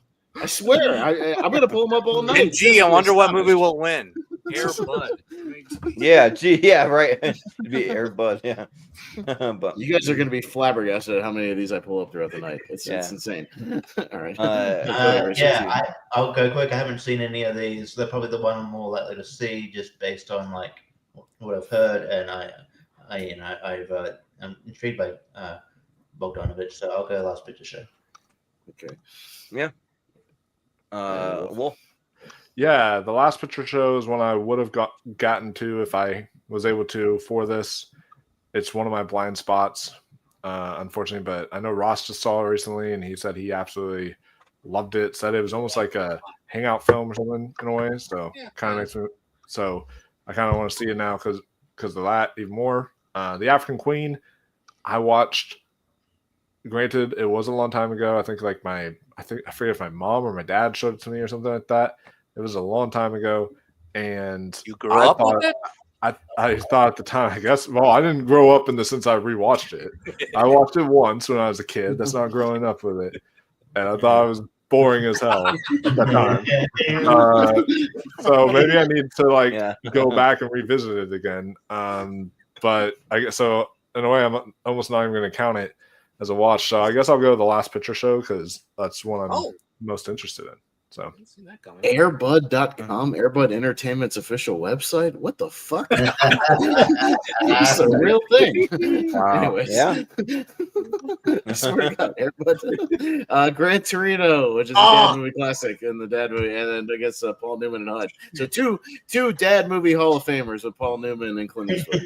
Yeah, right. Clint Eastwood and first Paul Newman, and that's a dad movie. Oh yeah, no, those are dad movie Mount Rushmore guys right there. But Malcolm, this sucks. Yeah, I haven't seen HUD. I'll probably, assuming it's in the dad movie tournament, I'll probably get to it eventually. There's like 30 of these movies. But I really enjoyed Gran Torino. I think it's really good, and yeah, so Gran Torino is getting my vote. Yeah. I'm gonna lose my shit. Austin. I'm going Gran Torino. It's got to be better than Airbud. Okay, I've seen this movie. This is terrible. terrible. What's with the raccoon? I have no idea. I don't know what the raccoon has to do with anything. If he's the catcher or the pitcher, I have no idea. No, the raccoon is a thief. He has nothing to do with baseball. All right, I'm starting a new series. It's a solo review series. I'm going to review all the Airbud Presents movies on the series one by one. Next time Jordan asks us to put movies on the wheel, I'm just gonna send him Airbud Entertainment movies. I reckon we could. This is tough to talk about. There would do the first one at least. All right. Anyways, Gran Torino. George. Yeah, Gran Torino, get off my lawn, you Airbud. I'm not going to say what he says in there. But HUD I haven't seen, so it's a blind spot. But it sounds good because it's really good. I'm a big Paul Newman fan. I really like him, but I haven't seen it. But Gran Torino is awesome. I think it's really good. It's actually, I think it's in my after the 128. So yeah, but I'll go Gran Torino. So, Richie, what do you say? Yeah, I love Gran Torino. Have not seen HUD. There's a lot of Paul Newman blind spots. But yeah, the stuff I have seen of Paul Newman I like. So I'll probably get around to HUD at some point. So I'll go Gran Torino. Yeah. Wolf, what do you say? Yeah, I've seen Gran Torino. It is definitely like the ultimate dad movie. Really fun. And great performance from Clint Eastwood. And, great direction there. But yeah, I've not seen HUD. That was another blind spot. I would have gotten to it today if I wasn't working. But yeah, Gran Torino will get my vote. Yeah, sounds good. Use Jonathan? Gran Turismo. Yeah, right. Yeah, not to be confused. Different. So I am voting Gran Torino here. I love Gran Torino. It's a really good movie, although some of the acting does not hold up very well from the few of the kids. But no, Eastwood is great in this. I mean, this would have been the last perfect acting role for him. I think. Yeah, it could have been. I mean, he's great. You know, has some quotable lines. A few of them does not hold up very well, but no, Eastwood is like the curmudgeon with his loyal dog. And HUD, HUD is really good. HUD is an interesting movie. He's a loathsome, arrogant, self-centered son of an honorable rancher father, played by Melvin Douglas, and he just cares about his ranch and his cattle and the rest of the land. And no, it is a really good movie. Paul Newman just fits it really well. So yeah, but I'm still voting Gran Torino. Yeah, sounds good. So get off that first round. Yeah. Yeah, right. Get out. Oppenheimer and Rocky. Best picture winners. Yeah. Oh, perfect. Because I'm gonna vote Rocky here because it's a nice combat sports drama, almost as good as Russell Madness about the wrestling dog. That's a very Rocky. I've actually seen this movie. It's about a dog that. John Morrison's in it, one of the real wrestler. Yeah, it's a dog in professional wrestling, wrestling grown people. It's a real thing. Yeah, it's something. Yeah. So Rocky gets my vote. And that is also Airbud Entertainment Presents, as you see at the top. Yeah. So, yes. Great. Cole Cabana would for it. Imagine auditioning for that movie and not getting it. And not getting it. Yeah. You not get that movie. Oops, you're not good enough for that movie. All right. Yeah. Rocky. Yeah, and I don't like Oppenheimer that much still, so I'm gonna go Rocky. But one of the things, because they're like movies I don't watch, but even though they're all timers, I don't know why I never put two and two together that like Adrian was in The Godfather, Talia Shire. I should have known that, but I don't know. Yeah. So yeah. But Richie. Well, to be fair, I mean, she's not in as much in part 1 and part 2. Part 3, she's definitely in. Oh yeah, maybe that's what it is. Part 2 is pretty more prevalent in though than she is in part 1. Yeah, but she leaves after Vegas and then she comes back in like the last third of the movie. Yeah. Yeah. It's just tough. I guess it just comes down to what our rewatchability, and I guess it would be Rocky just because it has more rewatch value. But Oppenheimer's great, so I'll go Rocky. Yeah. Wolf, what do you say? Man, I'm having a really rocky day seeing all these Airbud posters right now. Like, holy shit. But yeah, between Rocky and Oppenheimer is really good, but Rocky is an all-timer, so I'll go Rocky. Hey, you shut your mouth. It says so on the website that the studio is consistently recognized for high standards, production efficiency, and for hitting moving targets with challenging deadlines. That's on their website. All right. I'll take their word for it. They're gonna hype themselves up. Yeah, right. Both great movies. Both great movies. Both. Well, I don't know if Rocky was worthy of a Best Picture win. I mean, that was a tough year. But Rocky is a great film, great inspirational film. Oppenheimer is also an excellent movie. They're both worthy of discussion for my 128 coming soon next month. For now, I'll go Rocky, most likely because I think Oppenheimer is going to have more of a fair shot for next month than Rocky does. So I'll go Rocky. Mm-hmm. Yeah. Malcolm, what do you say? I did try to think of a good Oppenheimer joke, but it's just going to bomb, so I'm not going to say it. I kind of like that. But yeah, I do like Rocky. I think it's a good movie, but I've actually watched Oppenheimer way more times, and I still really enjoy it the more times I watch it. So I'm gonna go Oppenheimer. All right. Yeah. Okay, but it'll be Rocky, and let's speed it up on the second half. I'll keep popping the posters, but I'll make it quick. But Yeah. it's sure fun because you missed the Grave of the Fireflies, George. Oh yeah. Oh, what? The Fireflies. Yeah. I would have gone the other way. But, Yeah, it was close. Though. Really? It was close. Okay. It was close. okay. Yeah. Juno or Barton Pink. All I right. missed a So we couple. got Oh, this is easy for me. Ed Wood, and About Time. I'd Jordan. rather go like this, to be honest. Well, some people like About Time, but I don't know. Yeah. I don't know. Jordan?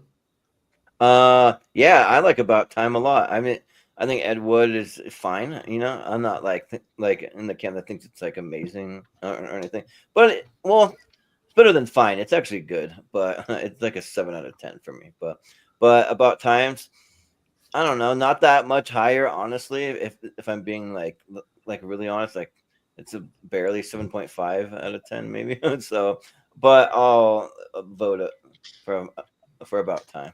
Did you just say it was amazing? Oh, I don't know. Maybe you were like, oh, I thought, oh yeah, About Time. I love About Time. It's amazing. And then you're like, it's 7.5. That's fine. Well, maybe I didn't choose my word totally like correct. I don't know. He had an epiphany but recently. Yeah, It was, it's all right. I think it was good. But yeah. All right. Richie? Yeah. For some reason, because I was like distracted doing other stuff, and I'll show you what I was doing in a sec. But like, I was thinking of like that you're talking about In Time, which I know you like, the Justin Timberlake thing. And I'm like, oh no, About Time. Yeah, right. Yeah. In Time, I would have been all for. I like him better than both. About Time. About Time's a way better movie. Sorry. Yes, it's actually pretty tough. I like both of these a lot. I'm still going to champion Ed Wood. I think Ed Wood's great. So, yeah, I think it's great. So I'll go Ed Wood. Yeah. Wolf, what do you say? Well, it's about time for Austin to be showing us another bad sports movie poster. I'm busy going down the Robert Vince filmography, who directs every single fucking one of these movies. Every single one. They have, the studio has one director, Robert Vince, who directs everything they do. Everything. Every single movie. Hey, I mean, at least gets paid for it. I mean, I guess, but it's like Charles Band and Full Moon directing. Imagine going to film school. You want to become a director, and then you do the first one of their films, and then you're just stuck doing that for the rest of your life. Yeah, he's literally been doing these for 20 years, dude. Like 25 years. Holy shit. Well, it pays the bills, I guess. I don't know. I guess. Yeah. Hey, Pez, can you see an image that I just put on present? I don't know. What are you voting on, Wolf? What are you voting on, Wolf? I'm gonna go Ed Wood. It's my favorite Tim Burton movie, and in my top 128. I'll just pull that out because I can't pull up the separate thing. It'll screw everything up. But I see what you got. I got it. All right. Go ahead. All right, Ed Wood. Okay. Jonathan. Now the problem with About Time for me is the romance. I didn't find the romance that interesting. The chemistry between Gleason and Rachel McAdams, it's nice, it's fine, but I wasn't as invested in that story as I was with the father-son relationship. I think that's the best part of the movie. If it were about them mainly, then I think it would have been a better movie. So that is kind of a big problem for me with this movie. I probably need to revisit it at some point.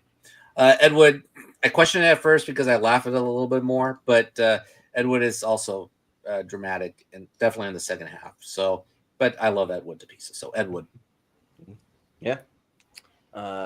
Malcolm, what do you say?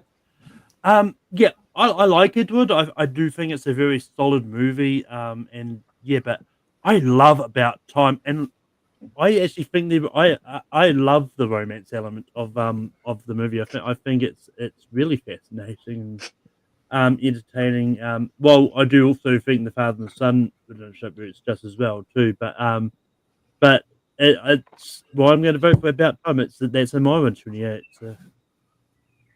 Yeah. Yeah. And Austin. I mean, Ed Wood made bad movies, and I'm voting for that. Apparently, this, according to Rotten Tomatoes, is not a bad movie, but The Dog Wedding, I guess, is a good movie. Those have on Rotten Tomatoes. Starring Have to be a Albert. wrestler. Starring Albert, the wrestler. Yeah. Oh, okay. I was gonna say. The thing is, the weird thing is that they do exist.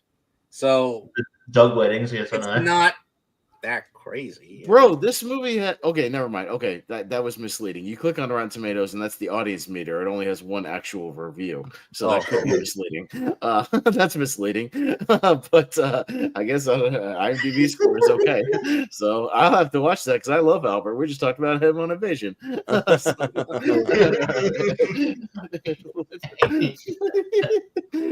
right, Stand By Me and Serpico. Oh, Richie. Yes, I'm gonna go Stand By Me. I like Stand By Me. Serpico's good. I'll go Stand By Me. That's what your dog is asking. Stand by me. Stand by me. Yeah. Stand by me. Richie's like, don't you see I'm in a wheelchair? I can't stand by you. Like, that's not a thing. Anyways, Yeah. But Wolf. What do you think? Yeah, Serpico is a really good movie. I thought it was a lot of fun. This is a really good Al Pacino performance. Stand By Me is one of my favorite films of all time, in my top 64. Definitely, it's just a beautiful relationship that you see between these kids unfold, and Kiefer Sutherland is great in there too. So I'm gonna go Stand By Me, Stand By Me. Yeah. Sounds good. Jonathan. So Serpico, I really like. I don't think it's a great movie, but I really like it as a character piece. Al Pacino does give one of his best performances of his career as a Serpico, basically a whistleblower against the police. And yeah, he's great as he evolves from a police officer to a person who's doing the right thing, but it comes at a price in the end. So it's a really good movie. Here it is, the shocker. I saw Stand By Me for the first time. Oh, first time. Okay. First time, yes. Yeah, it's. I know people are shocked that I have not seen this movie, and it's great. It's a great movie, and what's so great about it is the evolving friendship between these kids, from being like 4 kids just pestering about and teasing each other with love, I guess, and but finding this kid's dead body somewhere. And in the end, they become more than kids, and they basically bolster each other up to become more than what they're destined to do. I mean, they said that, I think there was an exchange between Will Wheaton and River Phoenix saying that just be better instead of living here in Castle Rock. And it circles back into what it's all about in the end, and regarding the narration from Richard Dreyfuss. And Rob Reiner does a great job with this Stephen King adaptation. And speaking of which, Life of Chuck, check it out. Stand By Me will definitely get my vote here. This is a great movie. But yeah, so far every single non-horror Stephen King movie has been really, really good, because you got Shawshank, you got Life of Chuck, you got Stand By Me, you got The Running Man, Green Mile. Yeah, they're all really great. So, but Malcolm, what do you say? Yeah, I haven't seen Serpico, but I've seen Stand By Me, and it's great. So Stand By Me. Yeah. Austin, what do you say? I'm gonna go with Serpico, but a movie I won't stand by is Air Bud Spikes Back, and that poster. Yeah. I got a confession. It is the worst of the 5 buddy movies. Yeah, probably. That poster certainly is. That looks fake as hell. Josh is not in this movie. Yeah. All right. What does a bird have to do with anything? That's stupid. I don't know. A bird is the grandma's bird. That's it. Oh, what? Okay. Jordan. Hey, Austin, put me on full screen really quick, because I made the crossover poster, but Austin has all of his sports things filling up all the spots. But I made 12 Angry Bird. 12 Angry Birdmen. Oh, there you go. Yeah. Well done. Well All done. right. Yeah. But for some reason, though, Birdman is heavily copyrighted. So I tried to create it like 8 times, and then it just like quit halfway through. And I finally got it to go. You just have to be really crafty with your wording on ChatGPT. But Yeah. but and there's definitely more than 12 Birdmen in that picture. But but here, I probably need to rewatch Serpico one more time. I've seen it once, and it was good. I actually did really like it, but Stand By Me, I've seen them about maybe 3 or 4 times, and I think it's really great. And I think it's cool that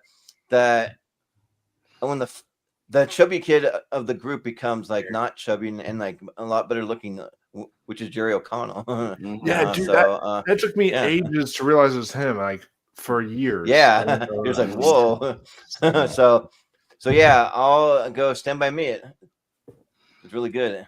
Yeah. And Kiefer Sutherland, yeah, he's really like a creep in that movie. Hey, did you guys know he was in 24? No, I did not know that. What? Oh, okay. Yeah. Oh yeah, that's right. That classic drama, Assault on Precinct 13, and Dead Poets Society. Yeah. Can we put in the drama that's Dead Poets Society way more than Assault on Precinct? Yeah, I've not seen Assault on Precinct 13. I have. It's not a drama. Okay, It Dead Poets has Society. dramatic. It's not It has dramatic. It's not a tension. drama. Then what? I don't know. Then what is it? It's not an Is action. that an action movie? It's an action movie. Yeah. There's not that much violence. It's an action Like, thriller. not- It's not- a thriller. not It's that not Yeah, a much. Trust drama. Austin. He's the You're what- Carpenter guy. I mean, Yeah. Because when I first saw it, I was waiting for like the action to happen, and it wasn't happening. It's a So I'm like, thriller, what's though. going It's on? not like a drama.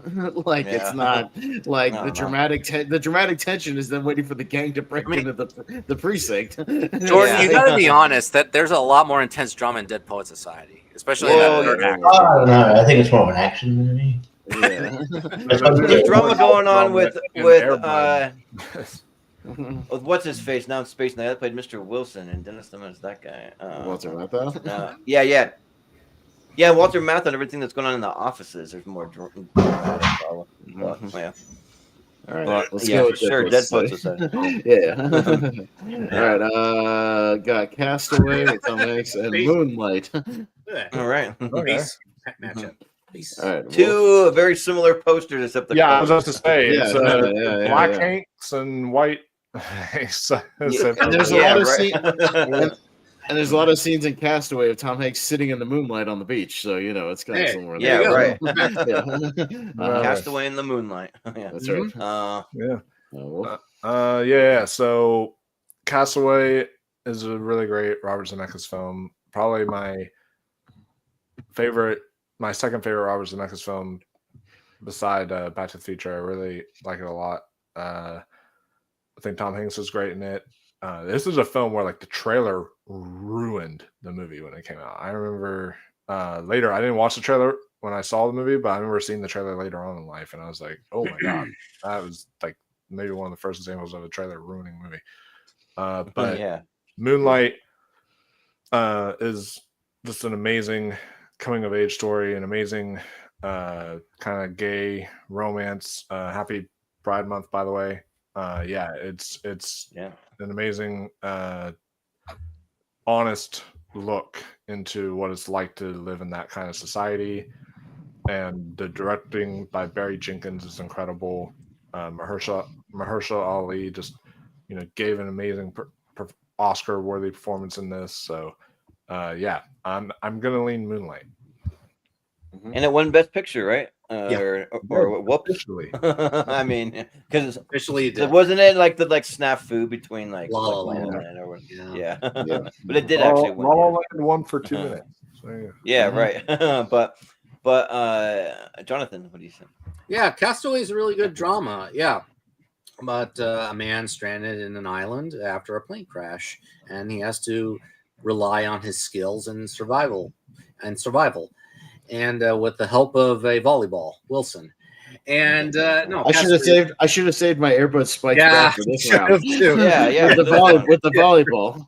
Yeah, Yeah. damn. I missed my tie-in. There's a There's a there's a crossover poster. crossover- Castaway with Airbud Spikes back. Yeah. yeah. Right. Yeah. Go, Big Wilson, the volley With guy. Wilson. Yeah. No, stop Wilson. playing with Stop hitting Wilson over the thing. Oh God, stop your hurting Wilson. Yeah. But no, Castaway, it's a really good drama. Really well done from Zemeckis. But Moonlight, it is a powerful film that avoids the cliches, and Mahershala Ali's character, he shows compassion and humility for this main character here, this kid, and he deserved that Oscar. And excellent performances all around, great direction, great cinematography, an intimate portrait of this coming of age story. In honor of Pride Month here, I'll go Moonlight. Yeah. Malcolm, what do you say? Yeah, I've never really been the biggest fan of Castaway. Like, I like it. It's just not been one that I've connected with a lot. But I'm also not as big on Moonlight as other people are. I do think it's a good movie. And I do like it more than Castaway though. Moonlight gets my vote. Yeah. Austin. I'll just go Castaway because I've seen it more. But I mean, volleyballs and soccer balls are fairly similar. I mean, Airbud World Cup. To be fair here, it is a cute movie. It's cute. It's more about him being a father than it is about soccer. So sure. Because that's what other kids want. It's more of a fatherly story than the dog just playing soccer. That's what they want. Yeah, right. Yeah, exactly what they want. Yeah. But yeah, so actually, I really like both of these. I think that the Castaway is a great, just like tale of a man being stranded on an island and what he does for survival and how he keeps his sanity and all that. But yeah, you are right, Wolf. Though that trailer though just like almost gives away the ending because it like pretty much says he makes it off that island and it, like I don't know, just gives away everything. But Moonlight I was really surprised by. Like it was really really good. The cast all around from like Mahershala Ali, Andre Holland, like he's really good, and then some of the child actors too, Janelle are Monáe. really good, and Janelle Monáe, like this is probably one of the like sexiest she's ever looked too, like in this movie too. I'm like, whoa, she's looking good, so I'll give it to Moonlight. It's really good, yeah. Almost like an epic tale because you see like when he's a kid, when he's older, and like the whole progression through his life. So yeah. Richie, what do you say? I like the idea of Wilson reacting every time he's hit. Ow! Ow! Ow! And Tom Hanks just comes running in with his beard. Stop the match! Stop the match! Stop! Wilson! And it's destroyed, and then he cries like he did in the Castaway. Yeah. The ball gets hit too hard, deflates, and then he cries. I'll go Castaway. Moonlight's good, but I like Castaway. All right. Fair enough. All right. Moonlight wins. We got Being There. Anybody seen that with Peter Sellers? Yeah, I watched it today for the first time. All right, and then Black Swan. All right, well, Jonathan. All right, damn. Okay, Black Swan is great. It's a great psychological thriller. I think it's more of a thriller, but I consider it drama too. But it is a great rewatchable drama, horror thriller about a person who just wants to achieve perfection, but has to go through great lengths to do that. Being There is really good. It's a really good. I would say it's more of a comedy, just a little bit, but it's also a heartfelt drama about a person whose mannerisms and intellect are childlike and quite simple-minded, with no grasp on extensive knowledge. But it's a really good interpretation of this person just discovering the outside world, like he discovered fire in the late 1970s. It's like it alludes to that 2001 sequence a little bit, and that Dawn of Man theme. It's really funny. So yeah, Hal Ashby directs this movie with subtlety and sensitivity, and he makes a smart, sophisticated comedy. I want to champion Being There, but I gotta go Black Swan. Yeah. Fuck. Yeah. Damn it. Yeah, it's tough. Malcolm, what do you say? Yeah, I haven't seen Being There, but I am intrigued. Like I've only watched sort of one Hal Ashby movie, and it's Harold and Maude, because Aaron J kept on going on about Yeah, he it. loves that movie. Yeah. Admittedly, it is actually pretty good. But I really love Black Swan, so Black Swan's getting my vote here. Yeah. Austin, what do you say? I wonder if they see like a Black Swan type, royal ballet performance in The Duke, presented by Airbud Entertainment, where a dog inherits like a royal estate. Can I guess the dog's name? Duke. Duke, yeah, I would imagine, probably. So I'm going Black Swan. So Yeah. if he gets criticised, would he just be Duke? Yeah, the Duke of Duke. Yeah. The Duke of Duke. Yeah. Yeah. So I watched Being There for the first time, and I wanted to watch it because I'm a fan of comedian Bobby Lee, and like he talks about this all the time, like Being There being like one of the greatest movies that he really loves, and also Being There is another Jack Warden movie. He's in that too. Oh yes, there's another one. Jack Warden. Yeah, but. Yeah, but which I think did he play the president? Maybe I can't remember which one he plays, but yeah, and yeah, like there's some really cool shots of like just Peter Sellers. He's a guy who has autism, and his the guy he works for, he's a gardener, and he dies, and so he eventually has to leave the house. Some attorneys come over and kick him out, and then there's some cool shots of him just like walking around the streets of Washington D.C. and from like the late 70s, and you just see all the like the gritty griminess and like the homeless people, the kind of ghettos and all that stuff, but like playing some really cool like music though when he's just walking around. It's very like the cinematography is really cool. But yeah, and yeah, like I was actually really surprised by how much I enjoyed it, and he's just like a sweet guy, but like just being like an autistic guy. But they do kind of make the movie like I'm just kind of like those responses were a little convenient, But and like there's even like a scene where he's like he always talks about he likes to watch TV, so he's like I like to watch. And is it Shirley MacLaine or I can't remember who like kind of falls for him. He's like Shirley I like to MacLaine. watch. Yeah, so there's a whole scene where she's like on the ground, kind of touching herself, like getting off, and like he's just like on the bed. So she thinks she's watching him. She's seducing him. Yeah, but he's just watching the TV. But he's like, I like to watch. He's just watching like Mr. Rogers or something on the TV. So yeah. But so yeah, I had a lot of fun with it. I think Black Swan's great, but I want to champion Being There. So I'll vote Being There. Why is Kevin Farley in so many shitty dog movies? Anyways, Richie, because he's not as talented as Chris. Because he's not Chris. Yeah. Yeah. Unfortunately. Yeah. Hey, Richie. Yeah. Being There sounds intriguing. I kind of want to, I want to check it out now that you've talked about it. I haven't seen Darren Aronofsky. I love his stuff, and yeah, Black Swan is one of his best. I just like the entering into this world, and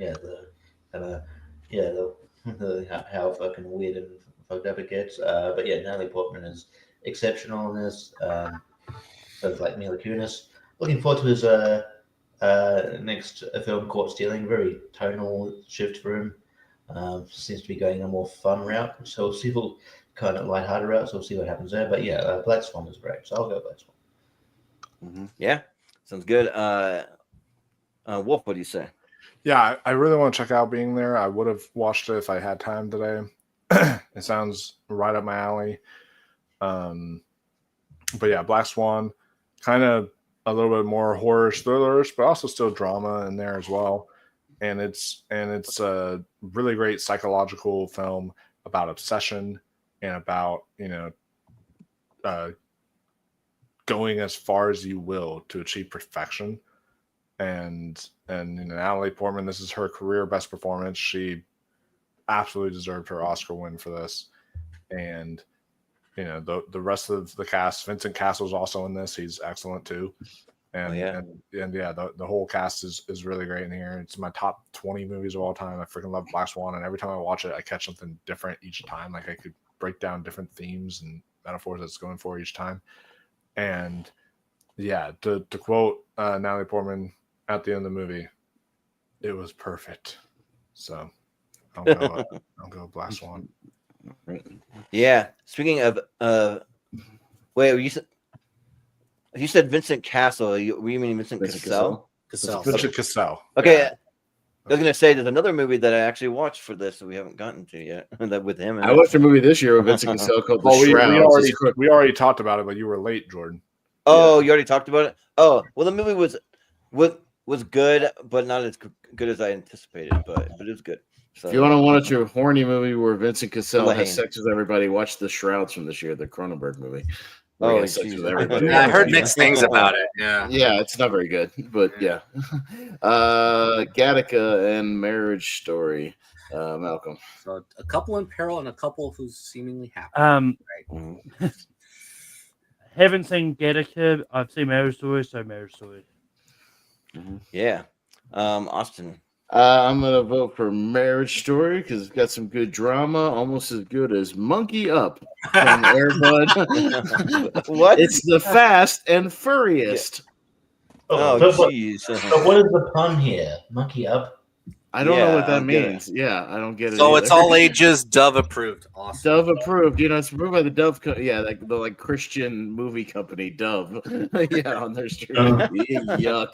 That's really funny. That's really funny. There's Monkey also two other companies called Dove. The soap and also the chocolate. Yeah. That's the movie company. I don't know what Monkey Up is supposed to mean. I have no idea. I don't know. I'll try to dig into that mystery and get back to you, Jordan. Yeah. Yeah, these are both really.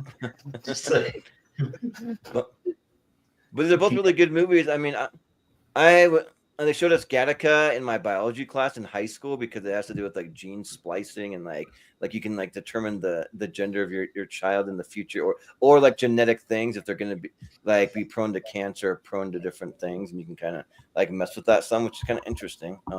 But yeah, Marriage Story just hits like very close to home for me. Like it definitely experienced some things like they did in the movie, and yeah, I think Adam Driver and ScarJo do it great. And then there's just a lot of like cool performances, like from people that are playing the parents or the friends, like Laura Dern, Ray Liotta, Alan Alda. So yeah, I will give it to Marriage Story. But Richie, what do you say? Yeah, I kind of see Gattaca more like sci-fi than sort of drama per se, but yeah, Marriage Story is a great. It's really well written, well acted. I don't know if I would have given Laura Dern the best supporting, but she was good. But yeah, I think it's a very very solid film from Noah Baumbach, who apparently this was a bit autobiographical, I guess. So yeah, but yeah, no, very, very raw and emotional. So I'll go Marriage Story. Mm-hmm. Yeah. Wolf, what do you say? Yeah, I also haven't seen Gattaca since high school, but I remember really enjoying it, and Ethan Hawke was really great in this. But Marriage Story is maybe my favorite movie of 2019. I mean, that might change now after like about 9 watches of like Once Upon a Time in Hollywood, and just like the more I watch that movie, it's like the more I love that even more so. But Marriage Story is still absolutely one of the best movies of 2019. And I think, Scarlett Johansson, she was nominated for this movie, but she actually should have won the Oscar that year for Jojo Rabbit, rather than having Laura Dern went for this movie because Laura Dern was kind of forgettable. But I think though that this is such a well written movie, beautifully acted, has one of the best acted scenes ever. If you know what I'm talking about, but yeah, it's amazing. So yeah, and it really hit close to home to me too as a child of divorce. So yeah, I'll say Marriage Story. Yeah. Jonathan. Oh, I thought I heard something in the background. Oh, sorry. My IMDb started playing noise for no reason at all while I was looking weird. at the Monkey Up trailer, which is one of the most horrendous trailers I've ever seen ever. One of these days after a tournament, you guys are think I'm going to play the winning trailer, and I'm just going to play the Monkey Up trailer. And Well, it depends on the movie. If it's like a Well, what if Monkey Up wins a tournament one day? it could, yeah. well, it depends on the movie winning, but I don't know. Here, Gattaca, I see this more as a very good underrated sci-fi thriller than I do a drama. I mean, there's some dramatic themes in it, but it's really lovely. But I consider this a sci-fi thriller, mystery thriller. Yeah, involving gene splicing, but also a murder as well. Whereas Marriage Story uses the drama extremely well and is very potent, especially with people who are children of divorce. And Adam Driver and Scarlett Johansson give some great performances as well. It was one of the best movies of 2019 for me, and yeah, it's a great movie. So it's not one I rewatch, but it is a great movie. Noah Baumbach did a great job. So Marriage Story. All right, let's get in here. Got Untouchables and Almost Famous. I heard a question. Did you say The Intouchables, Jordan, No, I said for 2011 or The Untouchables? I'm confused about this. I think it was The Untouchables. Yeah, The Untouchables. Yeah. Yeah. That's what I have. I have The Untouchables 2011. Oh, was there a 2011 version of it? The Intouchables. Well, there's The Intouchables in 2011. But you sent me the one you sent me said The Untouchables. Yeah, that's probably it. Yeah. I mean, it is still a drama. I mean, yeah. I don't think I'd put The Intouchables on here. Yeah, I think it's The Untouchables. Okay, so it's either one or the other. It was either supposed to be The Intouchables or The Untouchable with the wrong year. So it's still a drama. Untouchables it's still a crime drama, so it's fine. Yeah. I'm gonna go with it because I'm not a big Almost Famous fan. And here's Airbud presents Chestnut, Hero of Central Park. I don't know what the fuck that is. Yeah. He doesn't look like a hero. It looks like he's being a fucking lazy fucker. It looks like he's being a little asshole because all the kids are like, "What is he doing, that Chestnut? What's going on?" I don't know. Yeah, it's like a normal dog sitting in a chair. I mean, that's they're like, "Oh my god, the dog is taking a nap. My god, he's causing chaos." I can't believe it. Yeah, that's unbelievable. I can't believe what the. Oh wait till you get to the poster, Jordan, where the dog is doing the Home Alone screaming pose. I've got that. That's coming. That's coming. Plus, it is horrible Photoshop because there's no way the dog can fit in that chair unless it's like an extremely long chair. The way the dog's sitting. Yeah, like, it'd be like half on, half off. Yeah, right. For this one, these are both movies that I like, but I don't love. But I'll give it to Almost Famous because I think I do probably like that one slightly more than The Untouchables. So I'll go with that. But Richie, what do you say? Yeah, I mean, if it was actually The Intouchables, this would be actually, more of a slam dunk for me because I love that movie a lot. But yeah, The Untouchables is good. I don't go back to it as much as other people. I actually might give it to Almost Famous here. I'll give it Almost Famous. Yeah. Wolf, what do you say? Well, I do love Almost Famous. As someone who loves this era of music and the time period and such, I think that this really captured that well. I think that this pays homage to music really well. It has maybe the greatest film soundtrack of all time. Any film that has The Wind from Cat Stevens automatically gets 5 stars for me. Like just automatically, just know that. Like the soundtrack is incredible, but also the performances, Billy Crudup, Kay Hudson, everyone here, Philip Seymour Hoffman for the time that he's in here is incredible. The script, just everything about it.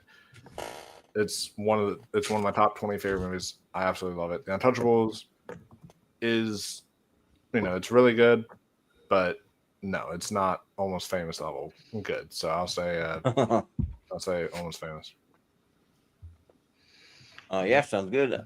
Jonathan, what do you got? So The Untouchables is a very good crime drama involving Elliot Ness and Malone and his gang pursuing Al Capone. Good performances. Costner's okay. Costner's okay in this movie. Sean Connery is the scene stealer. Robert De Niro does what he can with his Al Capone impression. His performance is very good. I don't think it's like one of top tier De Palma, but it's really good. Almost Famous is great. It's a great film. A love letter to rock music and a love letter to journalism. A stunningly emotional and moving film. So, Almost Famous gets my vote. Mm-hmm. Yeah, sounds good. Malcolm, what do you say? Yeah, I like Almost Famous. I do think it's a good movie, but I like The Untouchables more. So The Untouchables. Yep. All right, that's a tie to Wolf. Actually, yeah. I think it's Almost Famous, isn't it? Yeah. I thought it was 3-3. Yeah, because Richie voted Almost Famous. I voted Almost Famous. I did. Jonathan did, and then okay. And I voted for Almost Famous. Yeah. I mean, regardless, it was going to be Almost Famous Almost anyway, Famous. because Wolf would have said it anyway. Oh, my bad. Sorry, I thought Jordan said. So it is Almost Famous, I yeah. did too. Okay, never mind. All right, never mind. All right, so Perks of Being a Wallflower and Moon. Jordan. Ooh. Oh man, this one's really tough. This may be one of the toughest ones yet. Oh man, because they're both so good. Oh man, I just think that just because it's just a little more relatable, because I think these are both in my 128 third, but More relatable, but you've never been to the moon. no, yeah. No, actually, I happened to the moon secret. Yeah, faked it. He's not supposed to talk about it. You guys. Yeah. He took too many shrooms that day. And he went to the moon. Flew to the moon in my own head. Yeah, but So like The Last of Us, basically, The Last of Us. Yeah, but speaking of that, like things in your own head, I'm gonna go with the Perks of Being a Wallflower, because I like how they do with mental illness and that kind of thing, and it's really, really good. And yeah, and it's sad because Ezra Miller kind of has a real life mental illness, and hopefully he's gotten help by now, but a semblance of help, but because he's a great actor, and I'm sad he had to go away. But I'll vote for Perks of Being a Wallflower. Richie, what do you say? That was a great line. That was funny.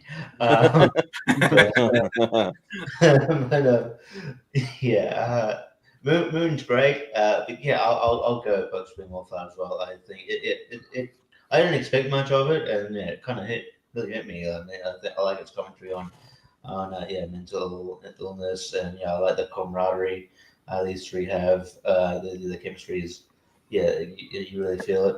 Paul Rudd delivers a great performance as the teacher. It hit me more than I thought it was going to, and it's sort of one I go back to. Hopefully Emma Watson comes back to movies soon. I don't know. I know she likes to do her own thing, but she's good, and I like seeing and stuff. So, I'll go with Perks Being a Wallflower.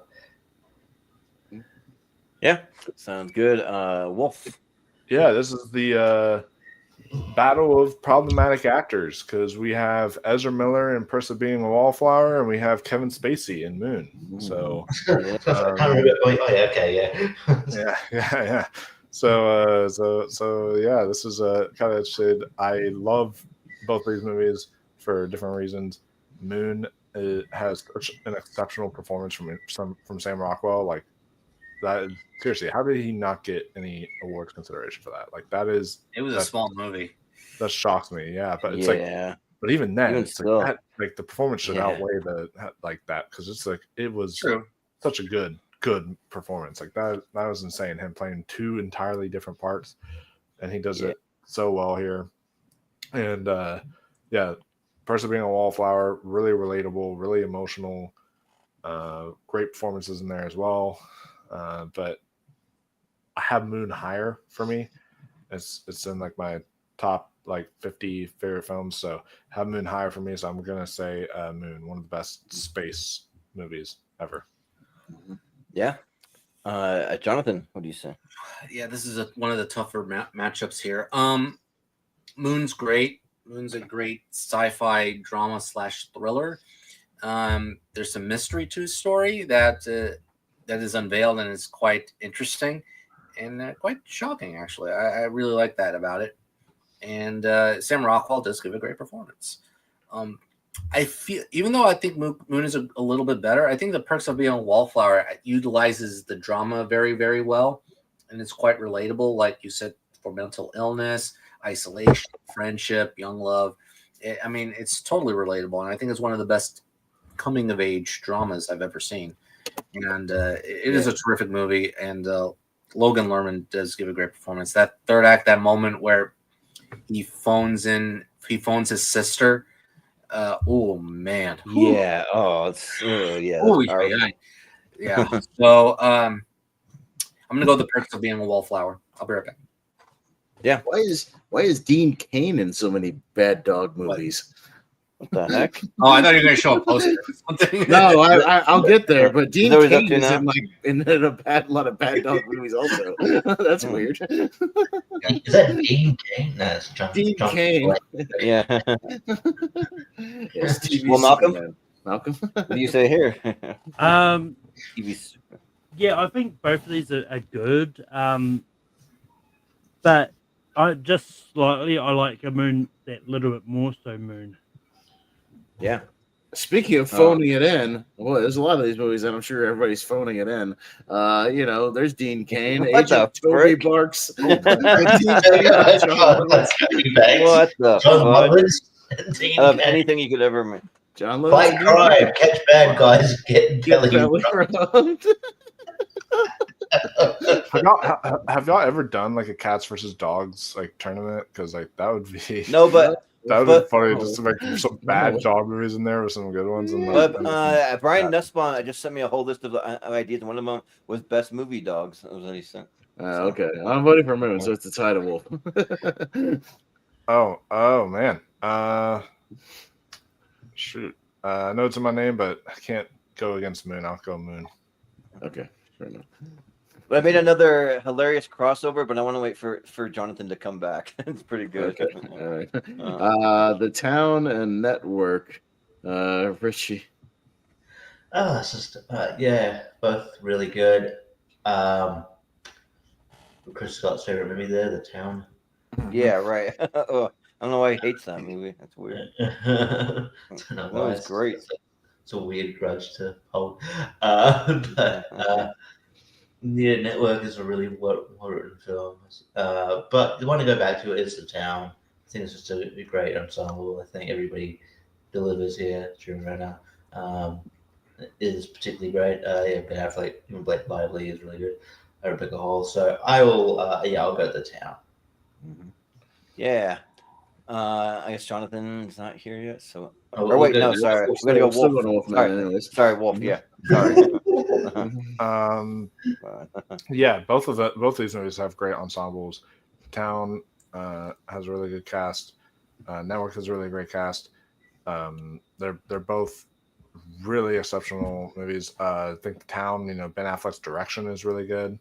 The way he directs the film, and but I kind of want to see. I know like they don't have anything to do with each other, but I just feel like it would be a funny matchup of seeing the Network versus The Social Network. So I kind of want to see that happen. So let's go Network. Could be up next. You don't know. Yeah. But Hey, Austin, you got to put me on full screen for this. I got to show you this. Okay. This is another crossover. This is the Airbud Spikes Back, the crossover with Castaway. There you go.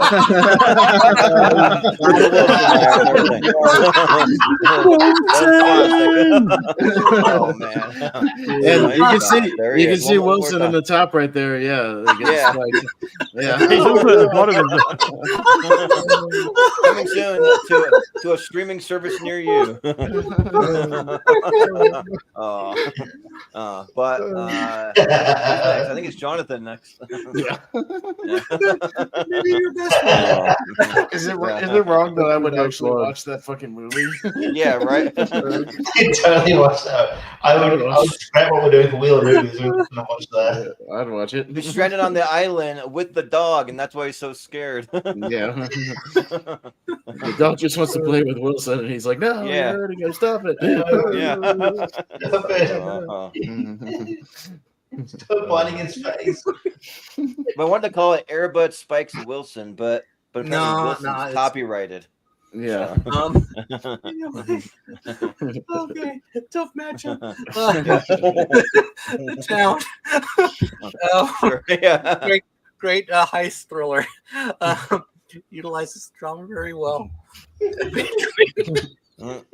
Tom Hanks is mad as hell. He's not going to take it anymore.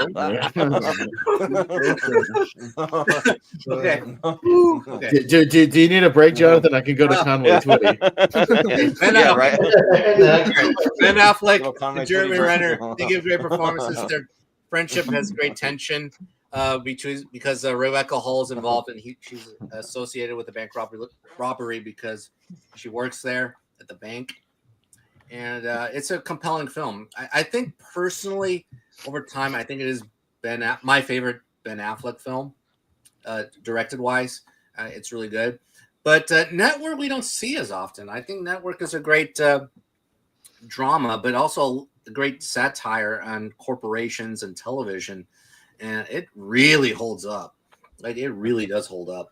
Directed by Sidney Lumet and written by Patty Chayefsky. Some great performances again all around. Great monologues like the Ned Beatty one, and also obviously I'm as mad as hell and I cannot take this anymore. And no, it's fantastic. Yeah, I'm gonna vote Network. We don't see it here as often. Mm-hmm. Yeah, sounds good. Malcolm, what do you say? Yeah, this is slightly tough. I do like Network. I think it's good, but I just like The Town a little bit more. So actually, no, I was about to lie to myself.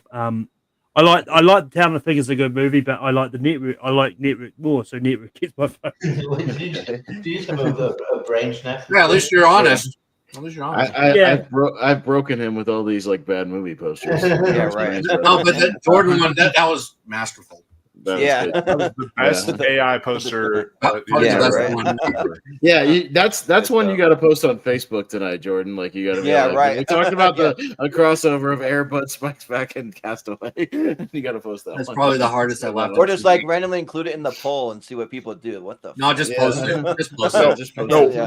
one of these days, like have it randomly pop up on one of the tournament fights. Just put that See poster if in anybody there Yeah. notices. and just see if Put anybody it there, yeah. Dude, that was the hardest I laughed in 2 weeks. Yeah.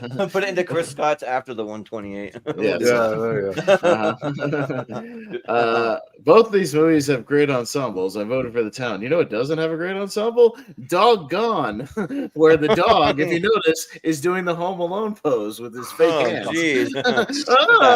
So is Starring French Stewart. French Stewart and Kevin Farley. Of course. So you know it's Oh, good. jeez. Okay, Kevin Farley coming out of It's that sad. thing. It's sad to me that this was made by a real human, yet Jordan's AI poster was like far superior to. Yeah, this looks like an AI Yeah, right. poster. This looks like an AI Yeah. poster.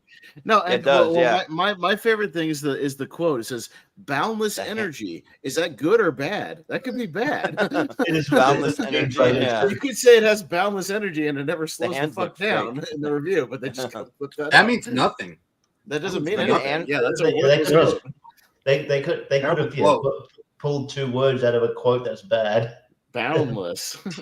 They Yeah. could have called it Anvil, hound. and then a Energy. squirrel and a bucket. What's that supposed to be? They could say like this, you know, the script of this movie has boundless stupidity and incredibly stupid energy, and they could put boundless energy. They could do that actually. Yeah. So, anyways, Jordan. Yeah. So I actually watched Network for the first time for this, and the movie is really, really good. I knew the famous like I'm as mad as hell thing, but I didn't realize that like it becomes like in the movie like a catchphrase. Everyone's quoting it. The crowds are chanting it, all that stuff, and yeah, like it's really good. But to me, it just seems like the extreme version of Fox News or something. It's just like they're going off the rails because they kind of already do go off the rails. But it does make it more entertaining though to like see that, because it's like if the news was more just like people getting all their frustrations out and screaming and yelling, it'd be more entertaining. But because I hate the news and I hate watching it, so but the Towns is really, really good. Yeah, I think that is great, and but Netflix really good.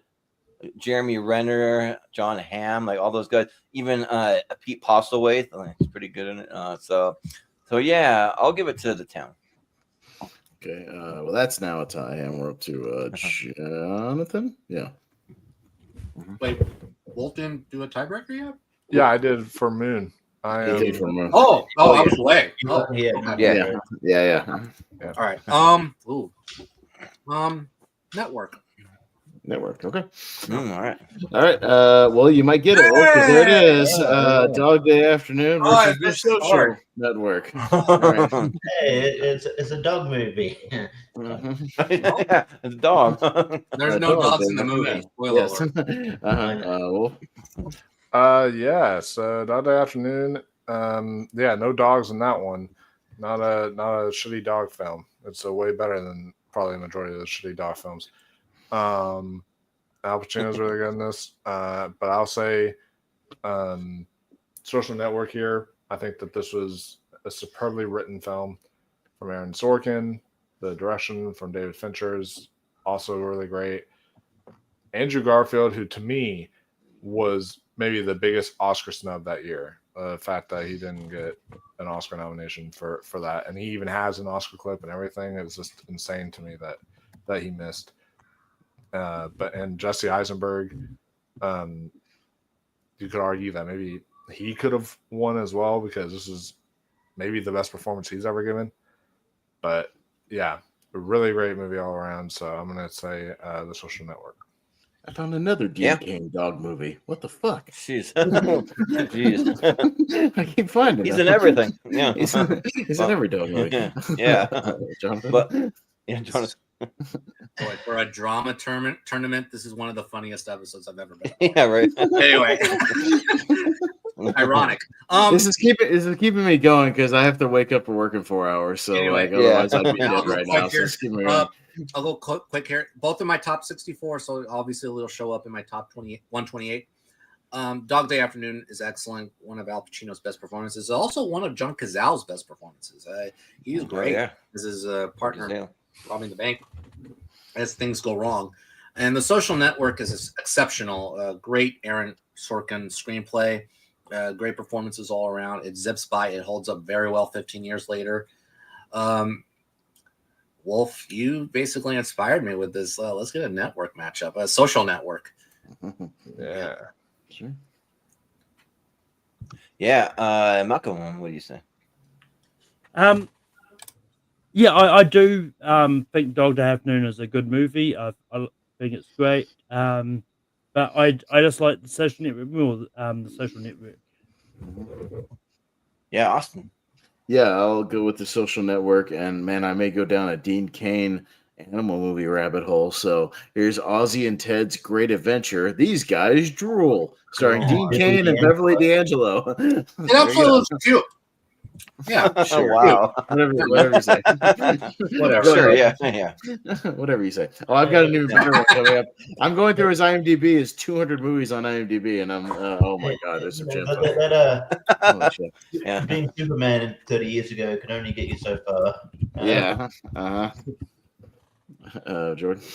Yeah. So I've only seen it.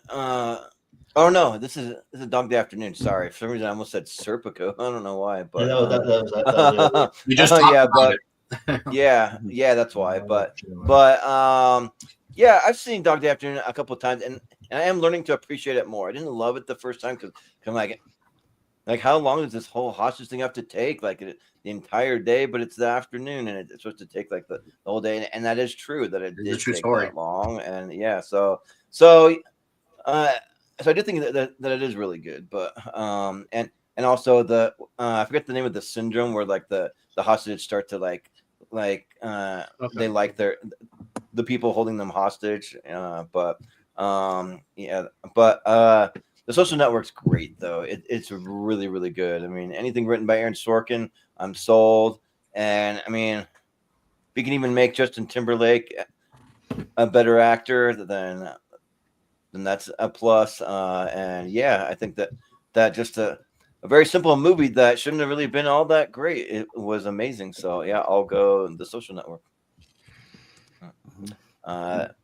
Richie, what do you say? Yeah, I'll just go too quick. I'll just say this: Social Network, just a manifest. I hope the manifesto network was network matchup. Dog Day Afternoon's good, but yeah, I do like Social Network a bit better as well. So yeah, Social Network. Right, Social Network. Yeah. Okay, a couple more here. We got Parasite and The Verdict. Jonathan. Oh, this is a shame. The Verdict is really good, really powerful courtroom drama. Fantastic Sidney Lumet film. We have a lot of Sidney Lumet movies tonight.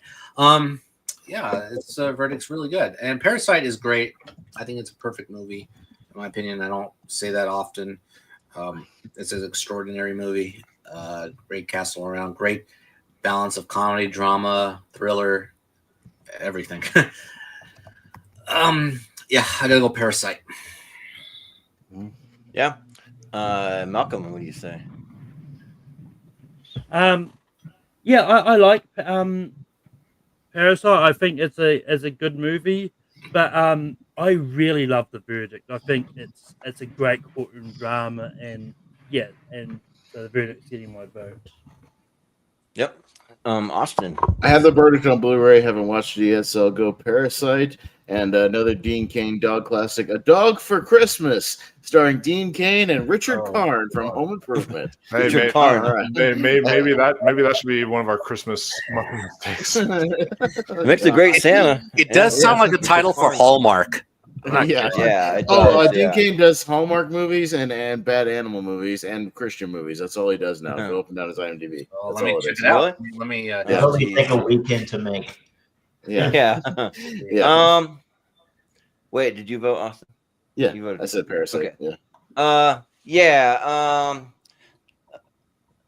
So I haven't seen The Verdict. That's another blind spot. But I mean, Paul Newman. I got to go and rectify my Paul Newman filmography because there's a lot of his movies that I haven't seen, and I love Paul Newman. I think he's amazing. So, but yeah, Parasite is so good.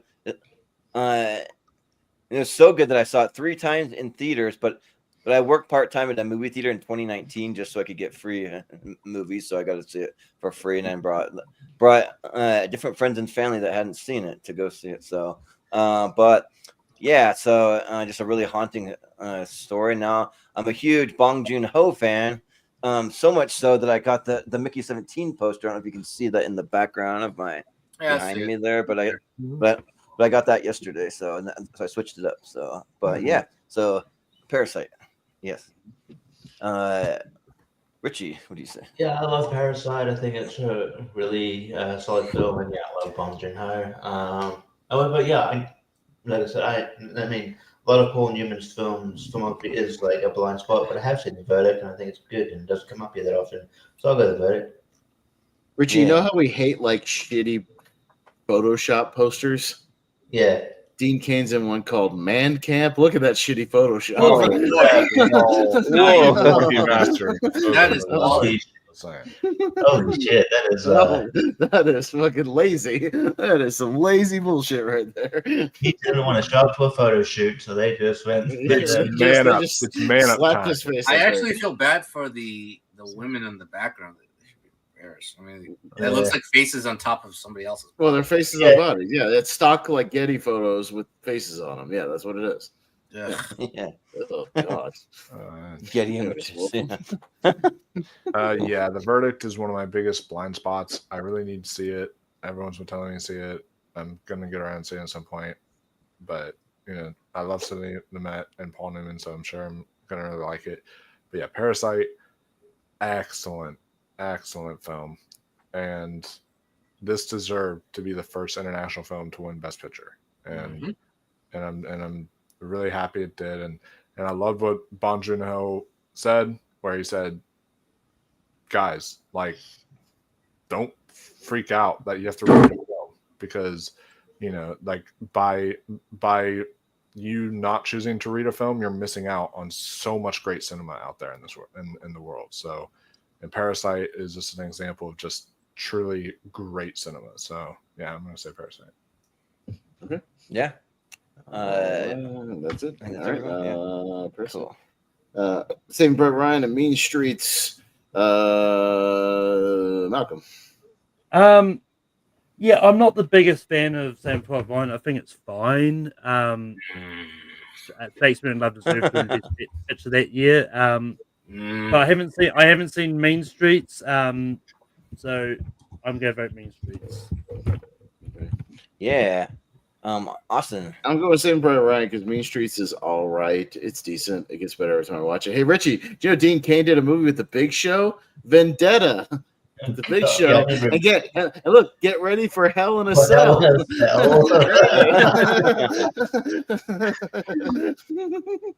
Actually, Bringing back the Two Faces poster there. Yeah. Well, wasn't that a WB Studios movie? Maybe. It seems It like might have it. been. I think it's been parts. Might check out. Yeah. It is WWE Studios, yes. Get ready for Hell in a Cell. Oh, yeah. It was also like he played it. Big Show played a cellmate. He was in the episode of that show Happy with Chris. Was it the dude from Law and Order? Chris Maloney. Yeah, he played like a prison guy. Yeah, he's one of the prison. Okay. Yeah. But okay, I got one last crazy crossover that I got to show you. So you I don't think anything's gonna top that. Castaway one. So you got to let me know which one you like better. So you got Dog Day Afternoon that was spelled wrong, but it's Air Bud and being held hostage. Al Pacino and John Cazale. Good, but boy, yeah. Or you have Dog Day Afternoon that looks like that, and it's like got him chained up or whatever. Oh God, that's disturbing. No, yeah, Dog Day Afternoon. they're both Yeah. disturbing, actually. Those are disturbing. Yes, they are. Yeah. Anyways, let's see. I've never seen Mean Streets, so Saving Private Ryan's awesome. So I'll vote for that. Fair enough, Richie. I think Mean Streets is good, but not one of Scorsese's best. And Malcolm's incorrect. Saving Private Ryan rules. Yep. Okay. Yep. Is that everyone? Or Nope, not even close. No, Okay. Wolf and Jonathan. Yeah. Okay, sorry. That was like the third time I've been skipped over today. Like, holy No, it's shit. all good. It happens. But yeah. So just ask. Mean Streets, it's the one I quoted earlier. It's like, yeah, you motherfucker. It's like the entire movie basically is just a bunch of people yelling at each other and getting upset and screaming and fighting in a bar, and they're mean, and that's the movie basically in a nutshell. Sorry to spoil it for you, but that's pretty much it. Saving Private Ryan is also a great film. I really love it. And I think, this was in my top 128, I believe.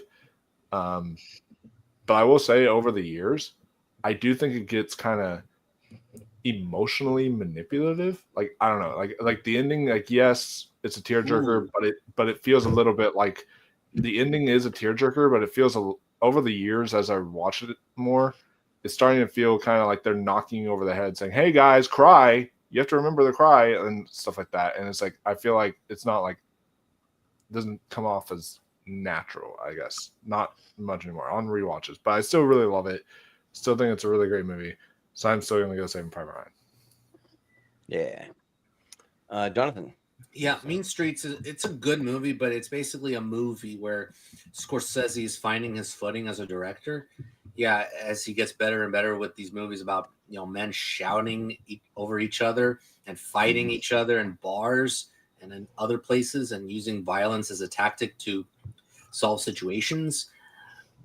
But it's good. I love the ending, by the way. The ending is great. But Saving Private Ryan's a masterpiece. I think it's an excellent movie, an excellent war movie. I slightly disagree on the ending, Wolf, but I think it's still a great movie. So Saving Private Ryan gets my vote. Okay. Yeah. All right. Saving Ryan. Before Before Sunset and Barry Lyndon, my favorite. Okay. I'm watching that in the background right now. Two of your favorites. So yeah, Barry Lyndon I'm not a fan of, and the Before trilogy I still haven't seen, which I have the thing sitting over here. I'll get to them eventually. So I'll go Before Sunset, but I will take Barry Lyndon probably over Dude, Where's My Dog, starring Kevin Farley. Is that like a dot to dot? That would be really sad, wouldn't it? Though. Yeah. How do you find a dog you can't see? It's a dot to dot, is what it looks like. Yeah. Over, but and also over Amadeus too, as we learned. Yeah. Yeah. Let's see.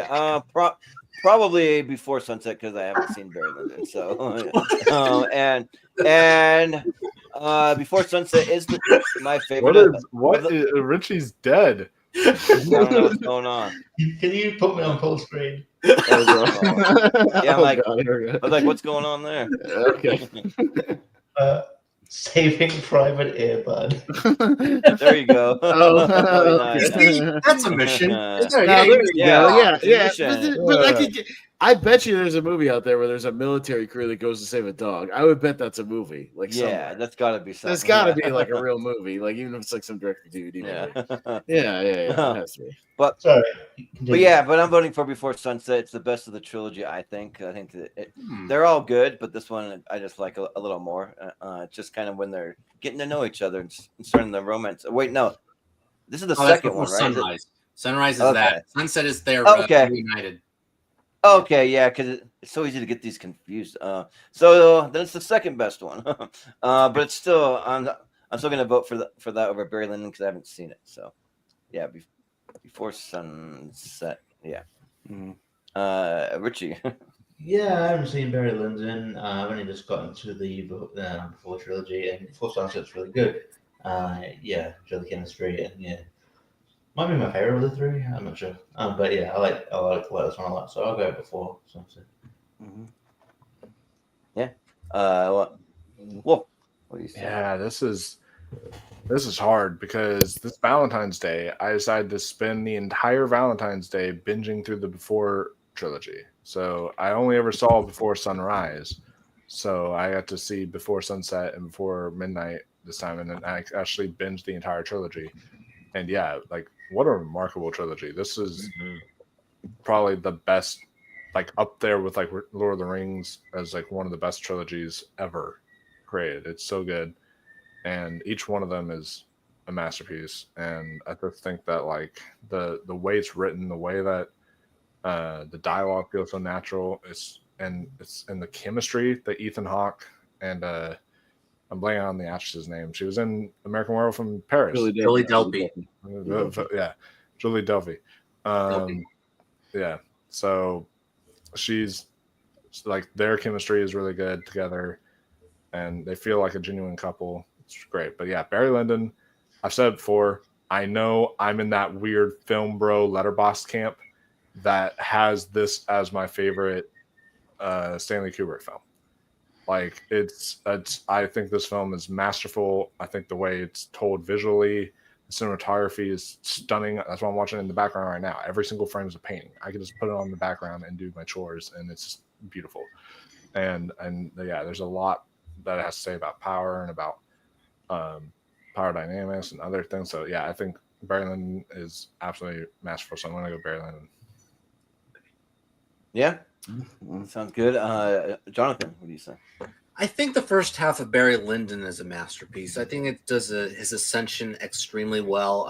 I get invested in the story while he's rumbling, going about with women, getting in the war, fighting with other people, and also being rich. Whereas the second half, I think his downfall drags a little bit, and I knew where it was going, to be honest. So I think it's just a very good Kubrick movie, not a great Kubrick movie. I think it's not up there with like 2001 or Doctor Strangelove or Paths of Glory or Clockwork Orange, but Barry Lyndon is very good. Before Sunset, it's great. It's a great movie, great sequel, a great reunion between these characters. As you could debate whether or not Sunrise or Sunset is the most romantic of the trilogy, but it's a wonderful movie. So Before Sunset. Yeah. Malcolm, what do you say? You might be muted. Yeah. Haven't seen Barry Lyndon, but Before Sunset. Okay. Yeah. All right. All right. Let's get through these last couple. 3 Yeah, hours. we got a before matchup. All right. Revenant and Oh. Revenant I don't and know. Before Midnight. All right. I like it better. I honestly would have the before matchup. Jordan. See ya. So Before Midnight. So that's the third one. Yep. All right. Mhm. Okay. They're in Greece with their kids. Yeah. There's things that I like about The Revenant and things that I don't. It just depends. Like the cinematography, oh my gosh, is like beautiful. And the performances to an extent. I mean, I love Tom Hardy and Leo, and I think they're really good in it. But it's just like probably actually I don't really have too many problems with the performances. They're actually pretty solid. But the more I think about it, probably it's the writing that just like it's very slow paced and kind of like just boring to me. So, but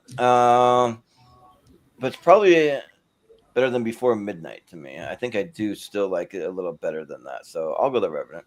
Sure. Richie, what do you say? Yeah, this time I will not. Yeah, I can't go for the Before trilogy. I love Revenant. I think it's really good. And yeah, I'm sort of with the majority in thinking that probably should have gotten Best Actor before this, but better late than never. But yeah, I still think it's really good, and I just think Tom Hardy's probably the best performance of this movie, if I'm being honest. I think he's really good, it's a solid film, so I'm going to go The Revenant. Yeah. Wolf, what do you say? Yeah, over the years I've heard all these criticisms on Before Midnight, and honestly, I kind of don't get it. I think this film is also almost just as perfect. Like it's because it's one of those things that you kind of need this film to counter the other two, because the other two, the first one's the meet cute one where they first meet, and the second one's like the romantic one where they're really spending time together, and then this one is kind of the downfall of their relationship. This is the one that's like the hardships. This is the one that's you're dealing with the real stuff of like you're having a kid together, you're having all this stuff together, and it's it's that hardship of going through life as a couple and everything. So that to me is kind of what I thought was fascinating about Before Midnight, and the way it kind of studies relationships in that sense. And that argument scene, maybe some of the best acting since since Marriage Story. Whenever Marriage Story did that argument scene as well, like holy shit, that was really good.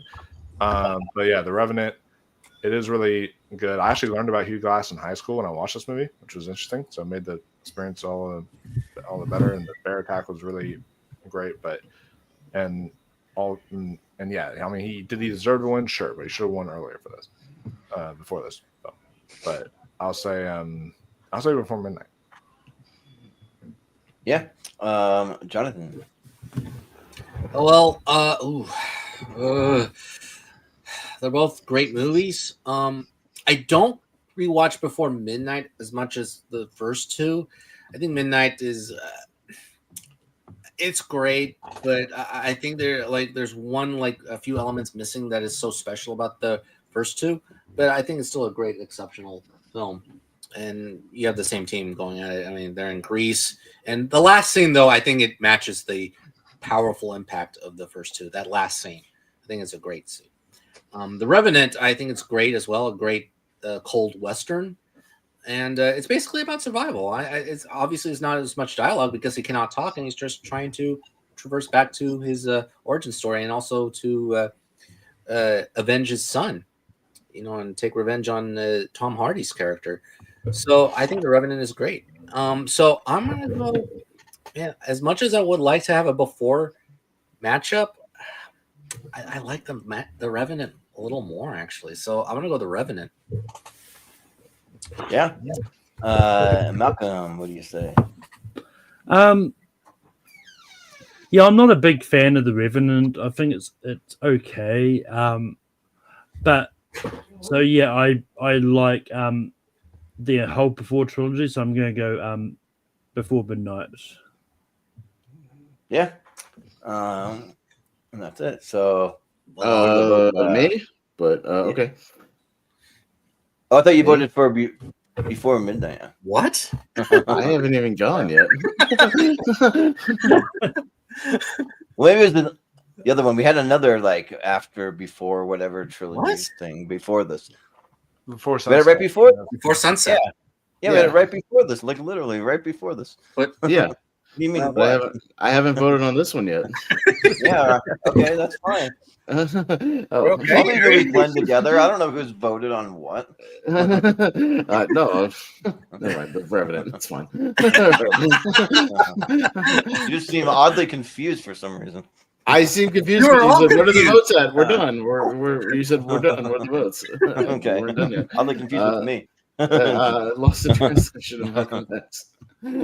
Richie. All right, we're almost done. Let's blow through these. We got to get to the speed round. We're at 3 hours. I think we're all getting delirious. All right, Richie, you're muted. You're muted. You're muted, Richie. No, but I did a Stephen Malcolm. I'll go Malcolm X. I think it's a more powerful film. Okay. Well.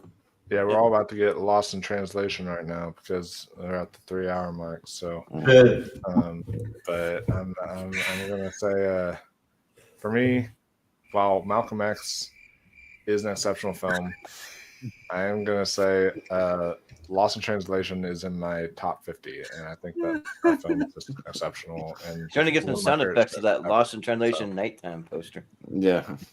So I'm gonna say Lost in Translation for me. All right. Jonathan. Lost in Translation is really good, but I think Malcolm X is one of the most powerful, dramatic biopics ever made. And oh my God, there's some sheer power throughout Spike Lee's filmmaking and Denzel Washington's performance. And the 3 hours go by really quickly. I think it's an exceptional movie. One of Spike Lee's very best movies. So I'm going to go Malcolm X. Yeah. Malcolm. Yeah. You vote for your movie up there? Yeah, you're gonna vote for your name? Yeah. Yeah, I haven't seen Malcolm X. I was meant to get to it today, but I had other things to do and just didn't get around to it. But I've seen Lost in Translation. It's okay, so I'm going to vote Malcolm X anyway. Yeah. Austin. Malcolm X because it doesn't have Giovanni Ribisi. Jordan. So they're both really good, but Malcolm X, when I saw that, that blew me out of the water. Like that's probably my favorite Spike Lee movie. That movie is like nearly a masterpiece in my opinion. So Malcolm X. All right. Max and The Exorcist and Sinners. Horror Horror? mash. What? Yeah, horror Why drama. are horror movies on here? That's not. Because they're horror dramas. Well, they're dramas. I can see that. Yeah. A lot of Yeah, them. The Exorcist is a family drama that happens to have a possessed girl, and Yeah, it Sinners is. is a period drama that then turns into a vampire movie. Yeah, There you go. There. yeah, it is. It is. They're both dramas, just not like the like a lot of movies are dramas. So yes, Yeah. it's a drama. Yeah. Interesting. But we'll, Yeah, so this is kind of interesting. So, The Exorcist, obviously known as one of the scariest films ever made, for very good reason. It is really terrifying even to this day. Still, Linda Blair's performance still gets under your skin. It's some really unsettling stuff. But yeah, the family drama aspect is really good in there. Now Sinners, I will say, I still rated it very high, but it is one of those films that I feel like is just ever so tad overrated, just a little bit, because like I still really loved it a lot. I still liked it a lot, but I'm watching it, and as I'm watching it, I'm like, wow, this film, like, yeah, I can see where everyone's coming from. This film is like really exceptional.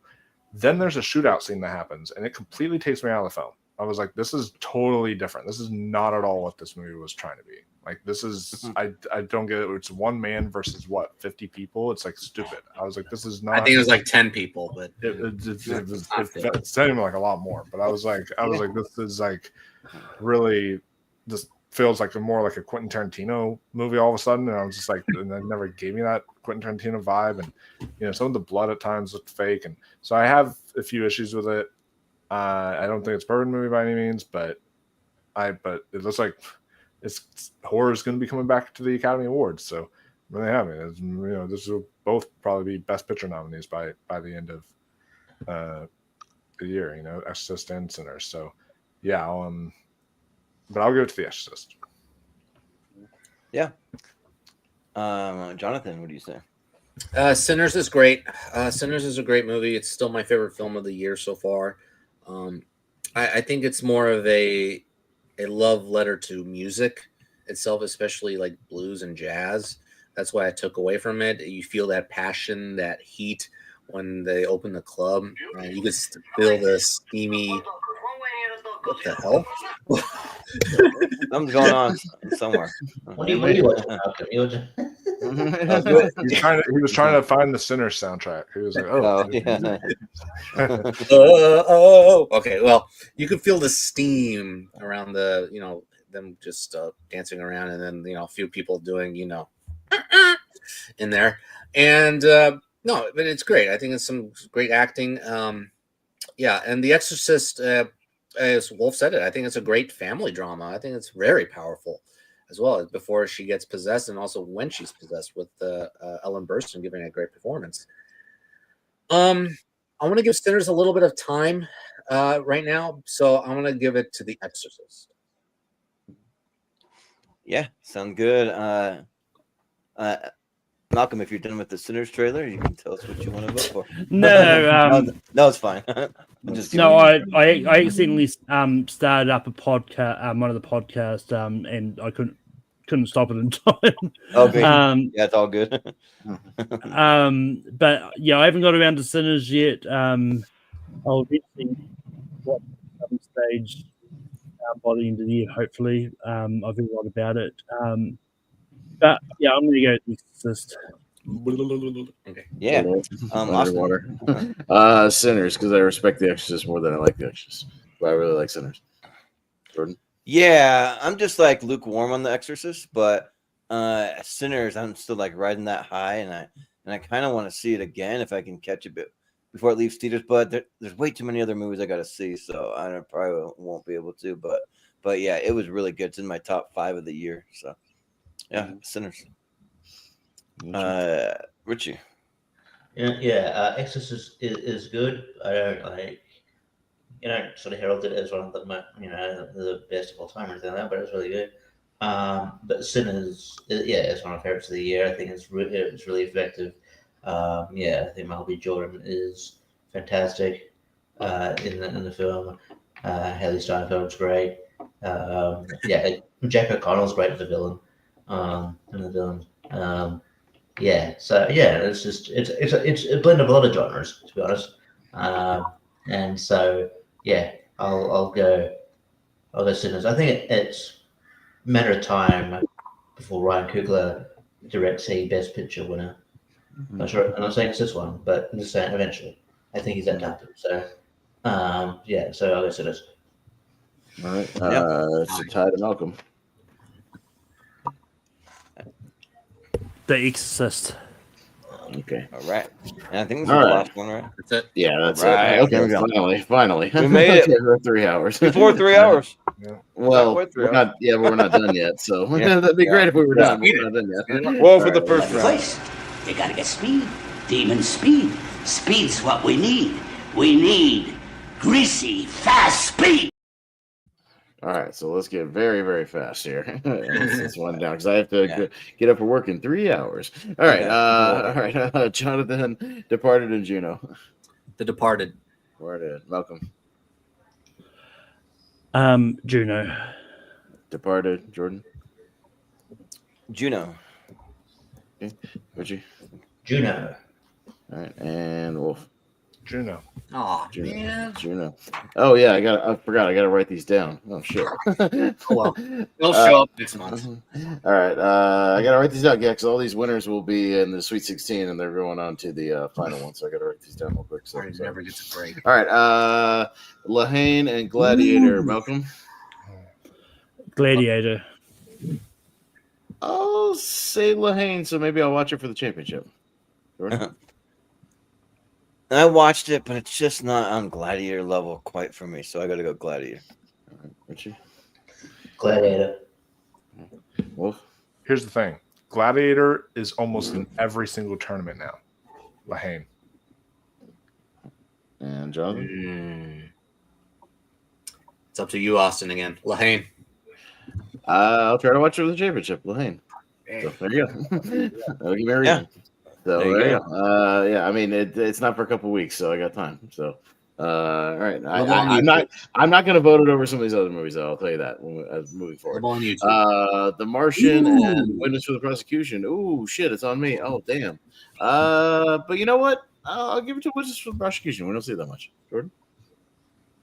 Yeah, that movie was really good, especially once the ending hit, and I'll go Witness for the Prosecution. Richie? I'll go The Martian. Wolf. And I'll go Witness. Okay, Jonathan.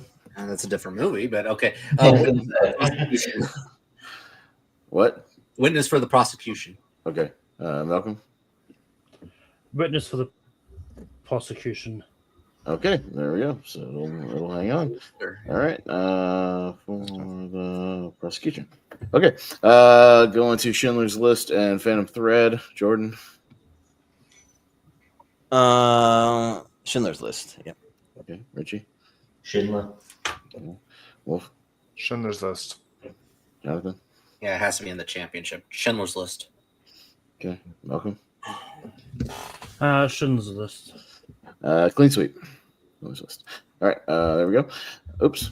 All right, I screwed that one up, but it's right there. Oops. Adaptation and 1917. Richie. Adaptation. Wolf.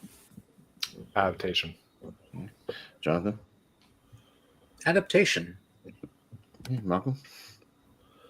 1917. I'll go 1917. Jordan. 1917. All right, Jordan's tie. 1917. Okay. I don't like adaptation. Sorry. Okay. All right. I like 1917. 1917. Okay. Kramer versus Kramer. Gone Girl. Wolf. Kramer versus Kramer. Well, two marriages crumbling in both movies. Yeah. All right. You said Kramer versus Kramer, Wolf? Yes. Okay. Jonathan? Which one is more messed up? You figure it out. Gone Girl. Yeah. Malcolm? Mary Oh, there's one that's more messed up for sure. Kramer versus Kramer. I'll go Gone Girl. Jordan? At least in Kramer versus Kramer, they're not trying to kill each other. I'll go Gone Girl. Richie? Gone Girl. Gone Girl. Okay. Write that one down. Gone Girl. Okay. And to be fair, Ben Affleck's not trying to kill anyone. It's just Rosamund. Yeah, nice. Yeah. 12 Angry Men and The Last Picture Show. Jonathan? 12 Angry Men. Okay. Malcolm? 12 Angry Birdmen. Yeah, I also got 12 Angry Birdmen. Yeah. 12 Angry Birdmen. Yeah, let's do it. Okay. All right. Richie? 12 Angry Birdmen sitting on cars. Uh-huh. All right. I almost legitimately wrote 12 Angry Birdmen. All right. Yeah, I'll go 12 Angry Birdmen. I legit almost wrote that because I got so wrapped up in it. All right. 12 Angry Men. You write that down. Okay. Going down to Gran Torino and Rocky. Ooh. Okay, Malcolm. Gran Torino. I'll go Gran Torino. Jordan? Yeah, Gran Torino. It's in the Dad movie tournament. Richie? Yeah. Rocky. Go. It's good. Rocky. Okay. Wolf? I'll go Rocky. Rocky. Jonathan? And that's why I'm voting for Rocky. Okay. Richie, you got tie. Rocky. Rocky. Okay. All right. Rocky. Okay. All right. Over to see what else joins into the championship. Ed Wood and Stand By Me. I'll go Ed Wood. Jordan? Man, this is closer than I thought. I'll go Stand By Me. Stand By Me. Richie? Edward. Ed Wood. Okay. Wolf? Damn, this is hard. Stand By Me. Okay. Jonathan? Ed Wood. And Malcolm? Edward. Ed Wood. Okay. Ed Wood. All right. And Dead Poet Society, Moonlight, Jordan. Oh, shit. Oh, yeah, this one's tough. I mean, I almost want to advocate for putting Dead Poet Society in the Dad tournament because it's my dad's favorite movie of all time. So it is a dad movie because he likes it.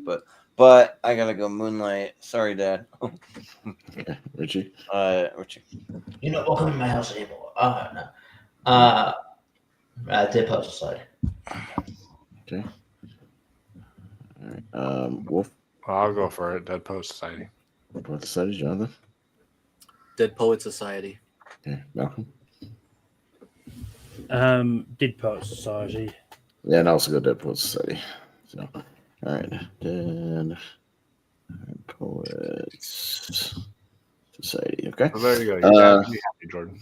Yeah. All right. Black Swan and Marriage Story. Richie? Tough. Black Swan. Black Swan. Wolf? Yeah, Black Swan. Black Swan. Jonathan? Black Swan. Malcolm? Black Swan. Yeah, I'll also go Black Swan. Jordan? Yeah. This one's also kind of close for me. Sure. Let's give it to Black Swan. Okay. All right, Black Swan. Almost Famous and Moon. Wolf? This is literally the same matchup for my 64. Was Moon and Almost Wow. Famous, which is funny. I'll go Almost Famous. Okay. Jonathan? Almost Famous. Famous. Malcolm?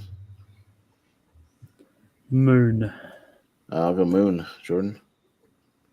And I'll go Moon pretty easy, but like a space, like hundreds of A thousands space of miles. voyage. From the moon. A space voyage. Yeah.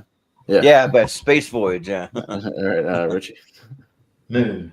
Moon. Okay. All right, Moon. Moving on. All right. Network and the Social Network. There it is, Jonathan.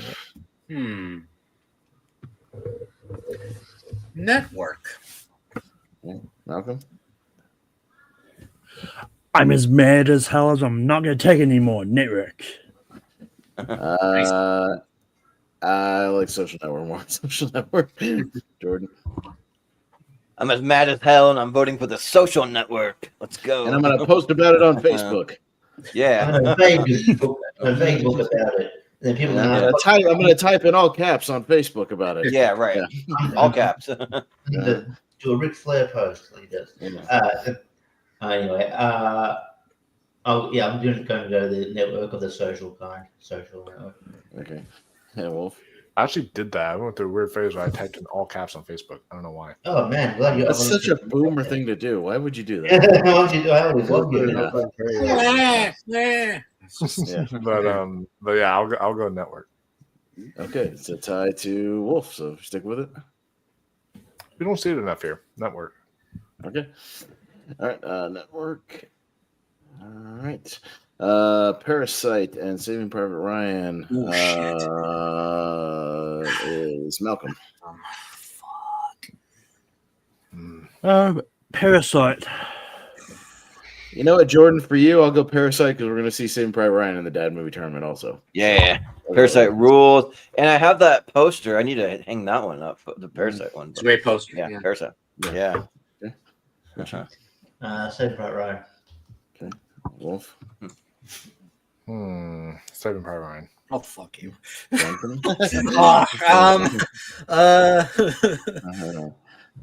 Parasite. Okay. All right. Yeah, we'll see Saving Private Ryan in the Dad Movie Tournament in very shortly, so it'll be back.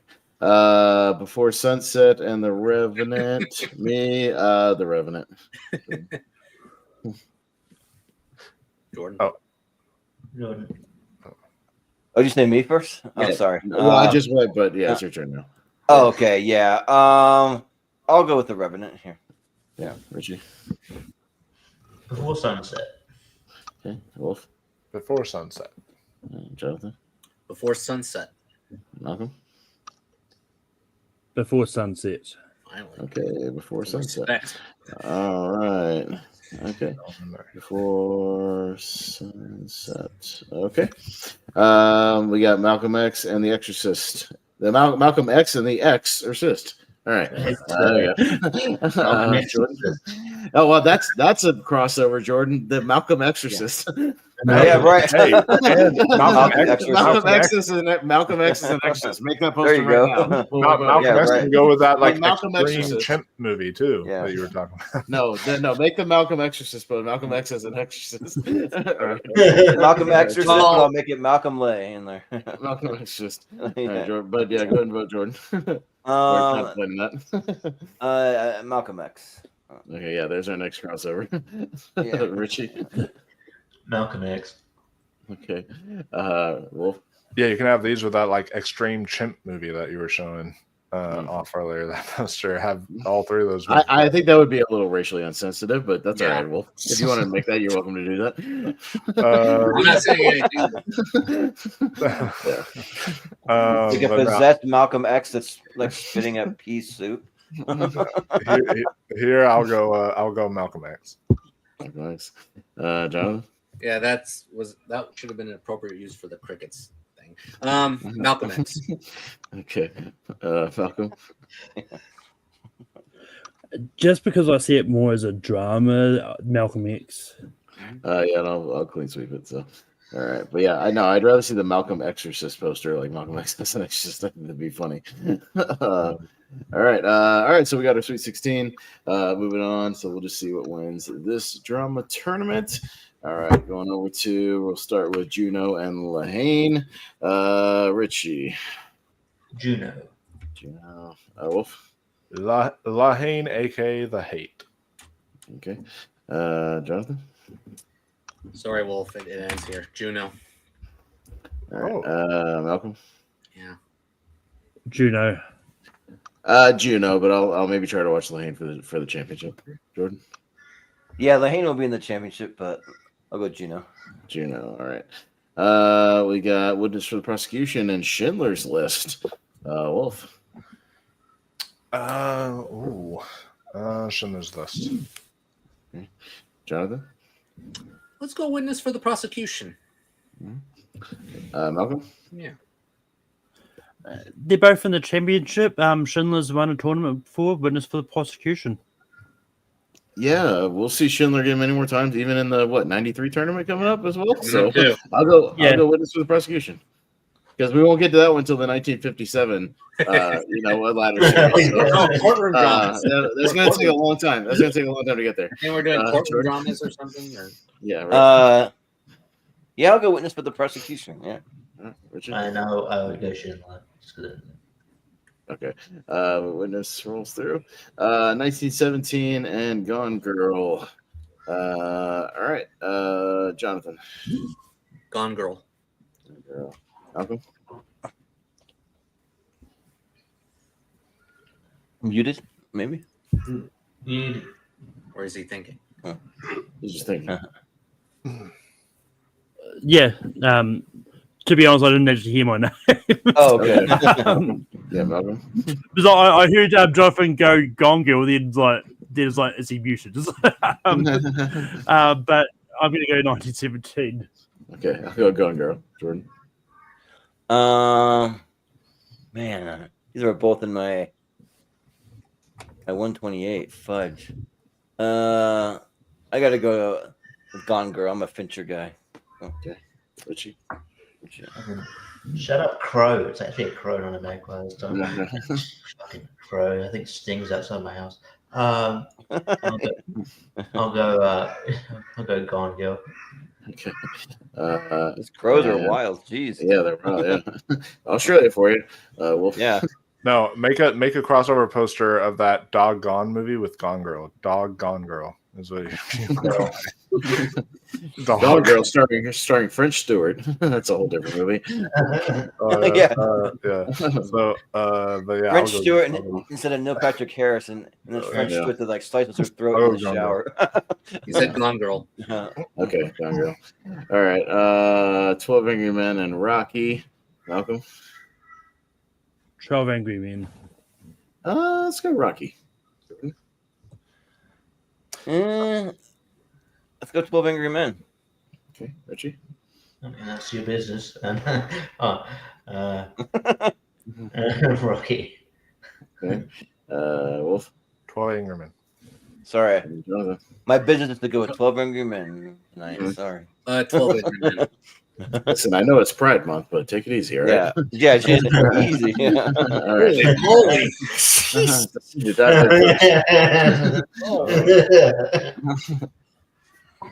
All right, Ed Wood and Dead Poet Society. Ed Wood. Jordan. For some reason, weirdly, I kind of like the crows. It makes for like creepy ambience. But I'll go with I'll go with Dead Poet Society. If they keep crowing like that, I'm going to start reading Edgar Allan Poe. Yeah, right. The Raven. Yeah, the Raven. The Raven. Edward. Edward. Wolf. Dead Poet Society. Okay. Jonathan. Dead Poet Society. All right. Malcolm. Dead Poet Society. Okay. Dead Poet Society. We got Black Swan, Moon. Jordan. I gotta go Moon. Okay. Richie. What a bird title of this episode 2. But anyway, I'll go Black Swan. I didn't even get to all my Dean Cain dog movie posters. I've got like 4 more. I'll get to them at the end. I'll get to them post show. I'll show you guys post show. Jonathan Or Wolf. I'm sorry. Excuse me. I'll go Black Swan. So, Jonathan. Black Swan. Okay. Welcome. Black Swan. Yeah, I'll go Black Swan. I don't see it that much. Network and Parasite. Richie. Network. Wolf. Network. Jonathan. Yeah, Network. Okay. Malcolm. Network. Yeah, I'll go Network. Why not? Jordan. And I would have gone Parasite. Okay. Network, and Before Sunset and Malcolm X. We are at Wolfman. Oh God. Oh, this is painful. Malcolm X. Fuck. Okay. Jonathan. I'll tie it up Before Sunset. Okay, Malcolm. Just because I've seen it before sunset. Malcolm X. Jordan. Malcolm X. Max. Richie. Before Sunset. Okay. All right, it's tied to Jonathan. Before Sunset. Sunset. Okay. All right. On the other side, we're winding down. We're almost there. We're going to the final four here. I believe we got Juno and Witness for the Prosecution. Jonathan, once again. Yeah, Witness for the Prosecution. Yeah. Malcolm. Witness for the Prosecution. Yeah, ditto. Witness. Jordan. Sure, why not? Let's go Witness for the Prosecution. All right, Richie. Juno. Juno and Wolf. Witness for Juno's prosecution. Okay. That's right. That would be an interesting one. That would be interesting. Gone Girl and 12 Angry Men. Malcolm. You know what? Let's get a classic courtroom drama matchup, 12 Angry Men. I'll say not only that, Malcolm, it'd be a battle of the 57 Best Picture nominees. 12 Angry Men. Literally, I'm narrowing it down even further. They're both 1957 Best Picture nominees. Like, yeah. What matchup we're on? Gone Girl and 12 Angry Men? Yeah. Yeah. I think I gotta go Gone Girl. Richie. 12 Angry Men. Okay. Wolf. 12 Angry Men. 12 Angry Men. Jonathan. I'm inspired. 12 Angry Men. Okay. All right. We got some classics going on the side. Yeah. Both 1957. Heavy hitters. If only we had Bridge on the River Kwai in this tournament, we'd have all of 1957 all the time. Which will be in the Dad movie tournament, though. So we'll see it soon. Me, Dead Poet Society versus Black Swan. I'll go Black Swan. Jordan. Yeah, I think this time I'll go Black Swan. Black Swan. Richie. Black Swan. Black Swan. Wolf. Black Swan. Black Swan. Jonathan. Dead Poets. Okay. And Malcolm. Dead Poets. Getting close, but Black Swan. All right. Network and Before Sunset. Jordan. Oh. It's gonna be Network. Pretty easy. Richie. Before Sunset. Sunset. Wolf. See, we don't really see both of them here. Oh man. Oh shit. Sorry, I just Wait. just got the crossover posters. Malcolm Exorcist? Yes, so good. Oh my gosh. Okay. Okay. Hold up. You ready? Give me a second, because it did one it was Malcolm X, which is Malcolm EX, like the X, but then it did the Malcolm Exorcist, and that one's even better. But I'll show you both. Okay. So yeah. So the first one says, "And the power of truth compels you," Malcolm EX. So it's that. It's just like that, but it has for some reason at the bottom. It has the volleyball from Castaway on there for some reason, because it's the same thread. Why? Yeah, it's the same thread that I was doing it on. The volleyball is even funnier, presents. though. Wilson's talking. He's throwing up This one everywhere. still has the volleyball from Castaway on it, but it says the Malcolm Exorcist, and it's like that. Oh God, That's awesome. Oh, Okay. The Wilson, the Wilson ball.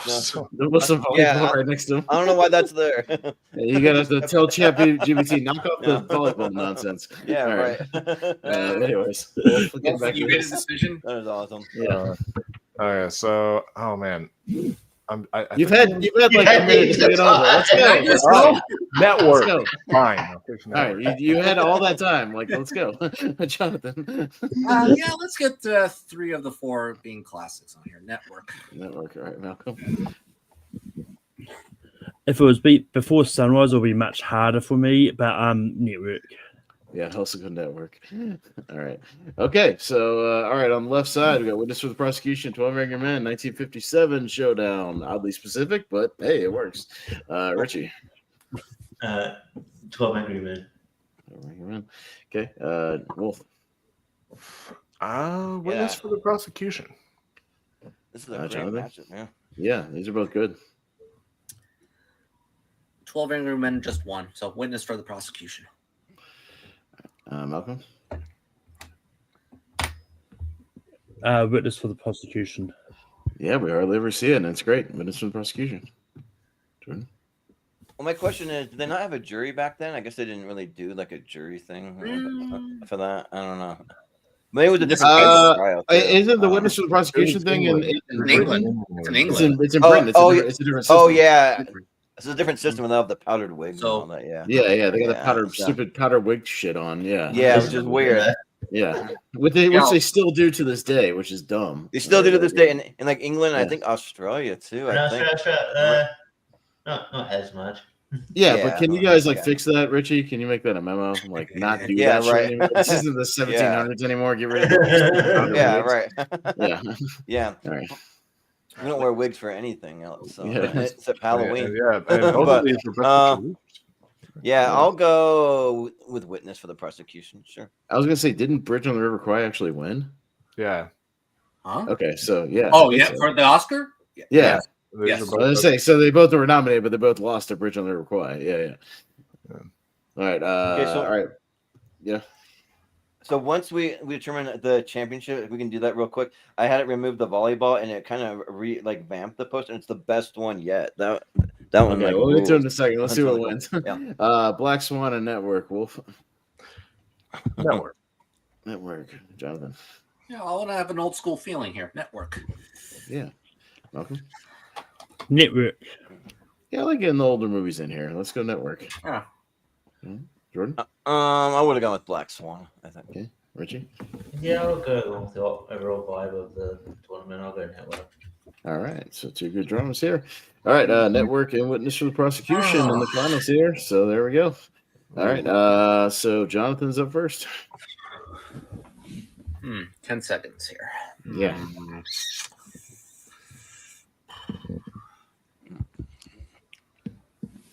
I think Network holds up pretty well. Network.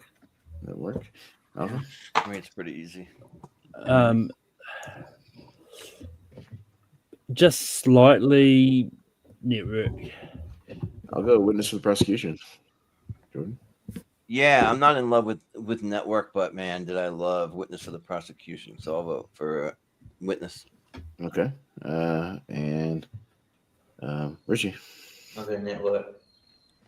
And Wolf. We're about to witness a win for Witness for the Prosecution. Well, maybe. We don't know yet because it's a tie, and it goes to Malcolm. You know what? I'm going to flip-flop. Witness for the Prosecution. Yeah! All right. Yeah, there you go. All right. Nice. Billy Wilder. Billy Wilder. Billy Wilder. Yeah. No. And then they, nice. I like when we get kind of these rare classics to pull one out. I like it. Yeah. All right. Great movie. Witness for the Prosecution. Yeah. If you haven't seen it out there and you're watching, great movie. Yeah. And it's available on a bunch of free services. Yeah. Amazon, Tubi. Check it out. It's worth it. Very, very good. It holds up.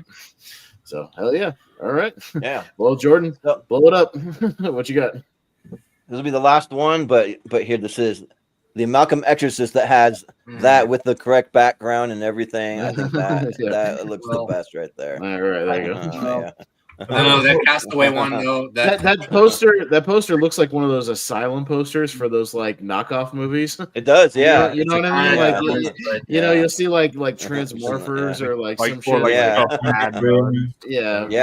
Atlantic Rim. You know those like knockoff. Yeah, right. I saw another one on brand new on VOD. It was a knockoff of something that's like in theaters right now or in theaters recently. It might have been a knockoff of Sinners or something. But there was like a knockoff movie. I gotta go in a sec, but I got one for 12 Angry Bird then if you wanted to do that. Okay. Okay. Do you want to full screen me for a sec? You gotta hold it up closer. It's very The camera kind of sucks. It's kind of hard to see. Yeah. It's so Yeah. bright. I'm sorry. I can't really see it. No. Well, if you can save the picture and shoot it in the tournament chat, we'll look at it. Yeah, you can do that. But you can shoot it in there. But a little spoiler, I might be working on just a for fun kind of one-off tournament of like crossover movies, and then I'm gonna have like ChatGPT write like a 2 or 3 sentence synopsis for the movie. Well, Richie, you can leave and go watch Dean Cain and Andy the Talking Hedgehog with Tara Reid. Tara Reid? What was Tara Reid doing? Fun. That looks Tara like Reid? they got to steal from her. Oh, I like this, Richie. Oh yeah, there you go. I like 12 Angry Birdman. Yeah, it's pretty good. The 3 Doggeteers. Dean Cain. Okay. Dean Cain. Christmas just went to the dogs. Doggeteers. It's real. It's not. I didn't make God. any of these up. These are all on IMDb. And he can't even be first build on that poster. The Dog Who Saved Easter, also with Dean Cain and Mario Lopez. Mario Lopez. Dean Cain and Sky Dog. What the hell? He looks like a Miles Teller ripoff. It looks like a ripoff of fucking Top Gun Maverick. The most redundant title ever, Pudsey the Dog, the movie. Starring with Olivia Colman of all people. Yeah, and Richie John Sessions from Whose Line UK. Yeah, and David Williams from Little Britain. Little Britain. The Invisible Dog with the Home Alone poses for no reason. Yeah, what the heck? And there's a That's whole like the other Shaggy universe Dog called the whole series of movies called Pup Star, where it's like Airbud presents also. Airbud presents Pup Star. Airbud Entertainment. Airbud Entertainment. So there you go. I was just burning those up. I'm sorry that Airbud spikes back. Yeah. That one's good. Classic. Anyways, Richie, what you got to plug? I know you got to go, man. Yeah. So the movies this week we're doing School of Rock. Fun. Yeah. Get back into so revisit that. Lots of about there. And then early March we will do running the bank predictions. A lot of news has happened lately. So we'll break that down. And I just did a tournament match on the PSCO, the Wrestling and Trivia. Check that out. If I support me, so check that out. And other than that, I'm around other places here and there. Why We Love Horror, all the other places. So yeah, check me out there. Check out the recast, the Godfather recast we did the other day as well. That was fun. So yeah, totally. So, thanks, Richie. And catch you later, guys. That was fun. Yeah, we'll see you, and then we'll go to Wolfman. What do you got going on? Yeah, and I gotta get headed out after I plug my stuff as well too. Yeah. But just basically this month we're tomorrow actually we have a kind of a double birthday celebration thing, so we're gonna be doing like a birthday stream for both Andrew and Ross on there, so that should be fun. You guys can tune into that. We're gonna kind of, for Andrew's birthday celebration, we're gonna do like a ranking of his favorite musicals. For Ross's birthday celebration, we're gonna do like a ranking of his top 10 movie, like top 10 movies of all time. So that should be kind of fun, like a little doubleheader birthday thing there. So this is in the same month. Nice. And then for as far as other stuff coming up soon, Award Roundtable is going to be coming back, but we're actually going to be covering the Emmys very soon. So to prepare for the Emmy nominations. So y'all can stay tuned for that. We're going to break it down category by category. So that should be good in terms when of is the Emmys? Is that coming up soon? The nominations are coming up soon. They come up in July is when the nominations come okay up. And then nice. September is the actual Emmy Awards. So yeah. Okay. Nice. So yeah, we'll be from June until July. We'll be covering the Emmys category by category, like drama, then comedy, then limited. So it should be fun there. And then we'll also, because it's Pride Month, we have some stuff like reviews and other stuff planned in this month. So y'all can stay tuned for that. Of course, this is also June, getting prepared for the halfway through the year lists, halfway through the year list for movies, for shows, all that stuff, and then also a best movies of the decade that we're going to be doing so far, the decade so far. That's what we're going to be doing in June. So a lot of stuff in June, as well as our monthly mistake this month, which will be Friday the 13th Part 5, the one without Jason. So that should be that should be a blast. So yeah, a lot of fun and exciting stuff coming up in June. So be on the lookout for all that. So but I gotta get going because I gotta be at work early tomorrow as well. So I get to go to work in 2.5 hours, baby. Oh yeah. Well, thanks, Wolf, and we'll try to speed it up for Austin. But yeah. But just real quick, I was gonna say, speaking of Ross, he was supposed to be here tonight. It was his birthday yesterday, so happy belated birthday, Ross. Happy birthday. I found a little like party thing just sitting on my table. Probably back from whoever had a last birthday, and I did it for him. And yeah, he's just at a birthday celebration tonight. So yeah, but yeah, but Jonathan, where can we find you? Yes, you can find me on social media platforms on Twitter, Instagram, Letterboxd, Blue Sky, and Threads, and different variations of Caro. Instagram, I'm continuing my revenge movies. Is going to wrap up this week, and next week I'm going to start Stephen King adaptations tournament in honor of the life of Chuck. With a twist, I will not include Shining and The Shawshank Redemption because they're too obvious. So I'll do that. You only include Mangler movies, right? Only include TV movies. That he did. So now that'll happen next week.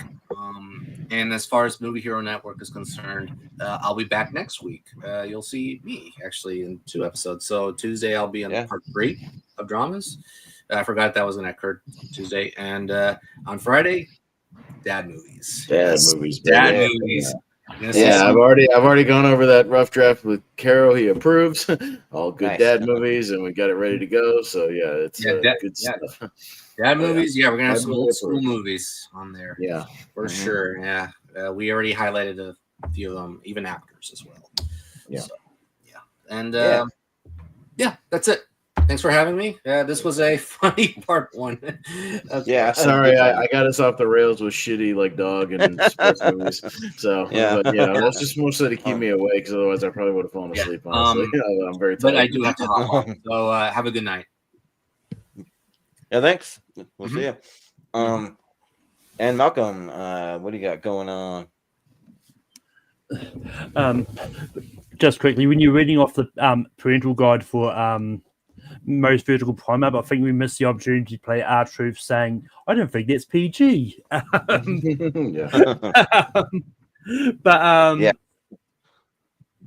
with that, you can find me on Tape for Productions, the host, rank them every week. This week, we're ranking Mike Flanagan movies. You'll see both Wolf and Richie on that. Nice. And you also, just before this, me and Austin broke down Invasion. Next week on Spear from the Past, we're talking about Breaking Point 2009. And then I pop up here and there. Yeah. Sounds good. Yeah. And Austin, what do you got going on? Yeah, I won't plug too much. Like Richie said, Wheel of Movies this week, School of Rock, and that'll be before Lonely Marks Wrestling Podcast Thursday night on the Lonely Marks Wrestling Podcast channel. We got things to talk about. Some people got released. Mariah May just debuted at NXT. We got things to talk about. So another busy news week. And then, I'll just be back for all those upcoming tournaments. Jordan, all those movies next week will be dad approved. All right, there you go. Yeah. Thumbs up from the dads. Yeah, that's right. Yeah. Dad approved. Yeah. And I won't go too long because I know I'll say maybe just go the next 2 weeks or something. Yeah. Well, I was just gonna say that you can find all of our social media just down in the description. It's all down there. So if you want to contact us or find out how you can follow us, just look in the description. But if you're not subscribed, definitely hit the subscribe button. And if you're already subscribed, tell somebody else to subscribe and make sure they actually do it, or just share it out your social media, because that's the best way that you can help us out, and we really appreciate it. And then let's see, just some things that we have coming up. We will be doing a halfway point of the year podcast for Podcast League now for movies of 2025, which we haven't set an exact date yet, but we're looking at probably the end of June, because we got a bunch of us that are going to be out of town, so we're the week of like June 30th or July 2nd or something like that, somewhere. Yeah, something like that. Somewhere. So yeah. And also might give us a chance to squeeze in a couple extra movies in there. We'll see. But, I'm good. I'm good. Jordan's got to squeeze in the movies. I'm good. Well, I mean, like, see the movies that aren't released to the end of the month, like that kind of stuff. But, well, no, we were waiting for. We figured a good stopping point would be F1, because that could make some people's list the way it looks. Yeah, right. Yeah. So with that coming, we will be doing the next episode of Best to Worst, where we have one more episode. We're going to rank the remainder of our family movies on the list, and then we're going to have a championship. So that's coming up soon. And then, of course, we have recast. The next one's going to be the Avengers, which we also don't have a date set for that yet, but probably within the next 2-3 weeks, that-ish. We'll make some announcements on it. And maybe.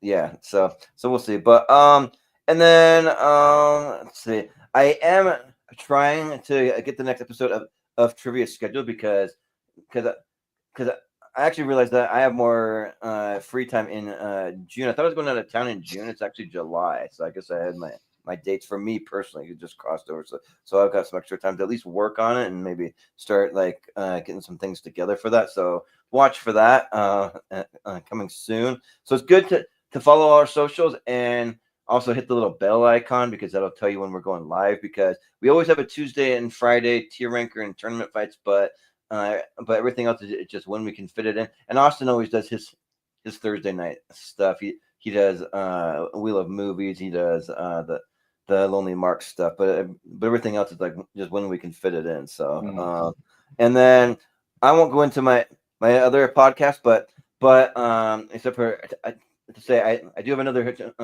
channel with the podcast called I've Got Questions About That, and I think the next 2 episodes are probably going to be with my mom's cousin talking about the Jehovah's Witness Church and doing a deep dive. And I think I might take Wolf up on his suggestion to maybe do some stuff about the LGBTQ community, and because he is part of that, but then also he might know some people that are part of that, and just kind of talk a little bit about that, just to kind of highlight it a little bit. But I like to just follow or just highlight things from all walks of life. I like to just be pretty diverse with that podcast. So and then what we have coming up for tournament fights and a tier ranker, let's see.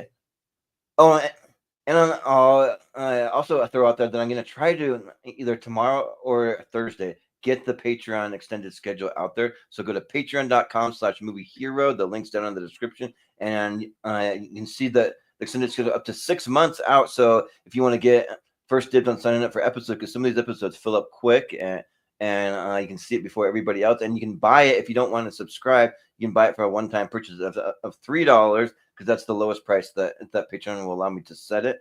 And we're gonna have that, and then soon we'll be doing a music tournament, which is also will be on the Patreon. Will be the Rolling Stones versus the Beatles, so that's coming up too.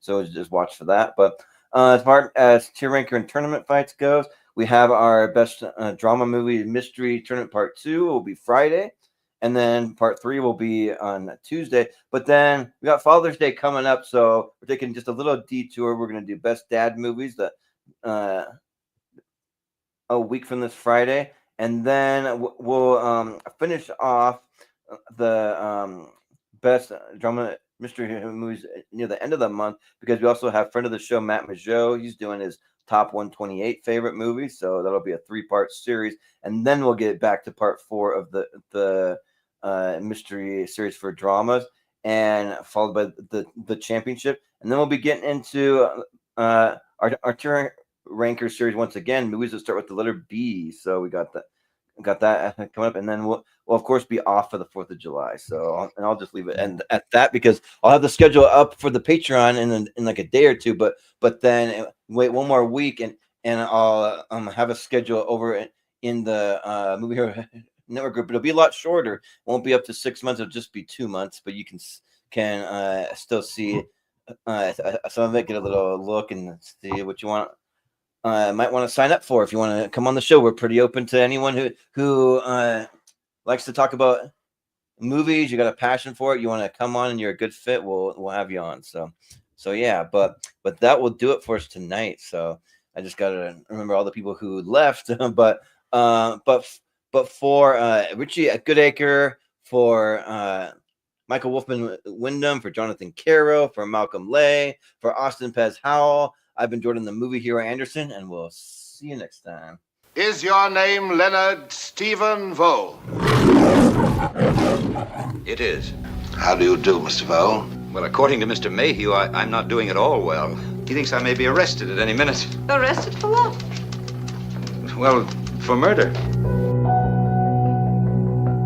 It's the case of Mrs. Emily French. She was a middle-aged widow, rather well off. Mr. Vole had been with her earlier in the evening. Vole seems a harmless chap caught in a web of circumstantial evidence. How much money did you get from Mrs. French? Well, why should she give me any money? Because she was in love with you. That's ridiculous. They opened Mrs. French's bank vault today and found her will. Did you know that in her new will, you were the beneficiary to the extent of £80,000? No matter how bad things look, I didn't do it. They didn't look bad, Mr. Vole. They look terrible. Why didn't you tell her you were a married man? I did tell her. Christine saw me when I got home. It was 9:26 exactly. My wife will tell you that. You know that Mrs. French left your husband money? Yes. Of course, your husband had no previous knowledge of this bequest. Is that what he told you? I now call Christine Howell. Are you willing to give evidence against the man you've been calling your husband? Yes. Did he in fact return at 9:25? No. Christine, what are you saying? It's not true. You know it's not true. You told them that he was at home with you at 9:25, and now you say that was a lie. Yes, a lie. I told them what Leonard wanted me to say. Were you lying then? Are you lying now? Or are you not in fact a chronic and habitual liar? You killed Emily French! No, I didn't. I didn't do it. I didn't kill her. You've got to believe me. You've got to believe me.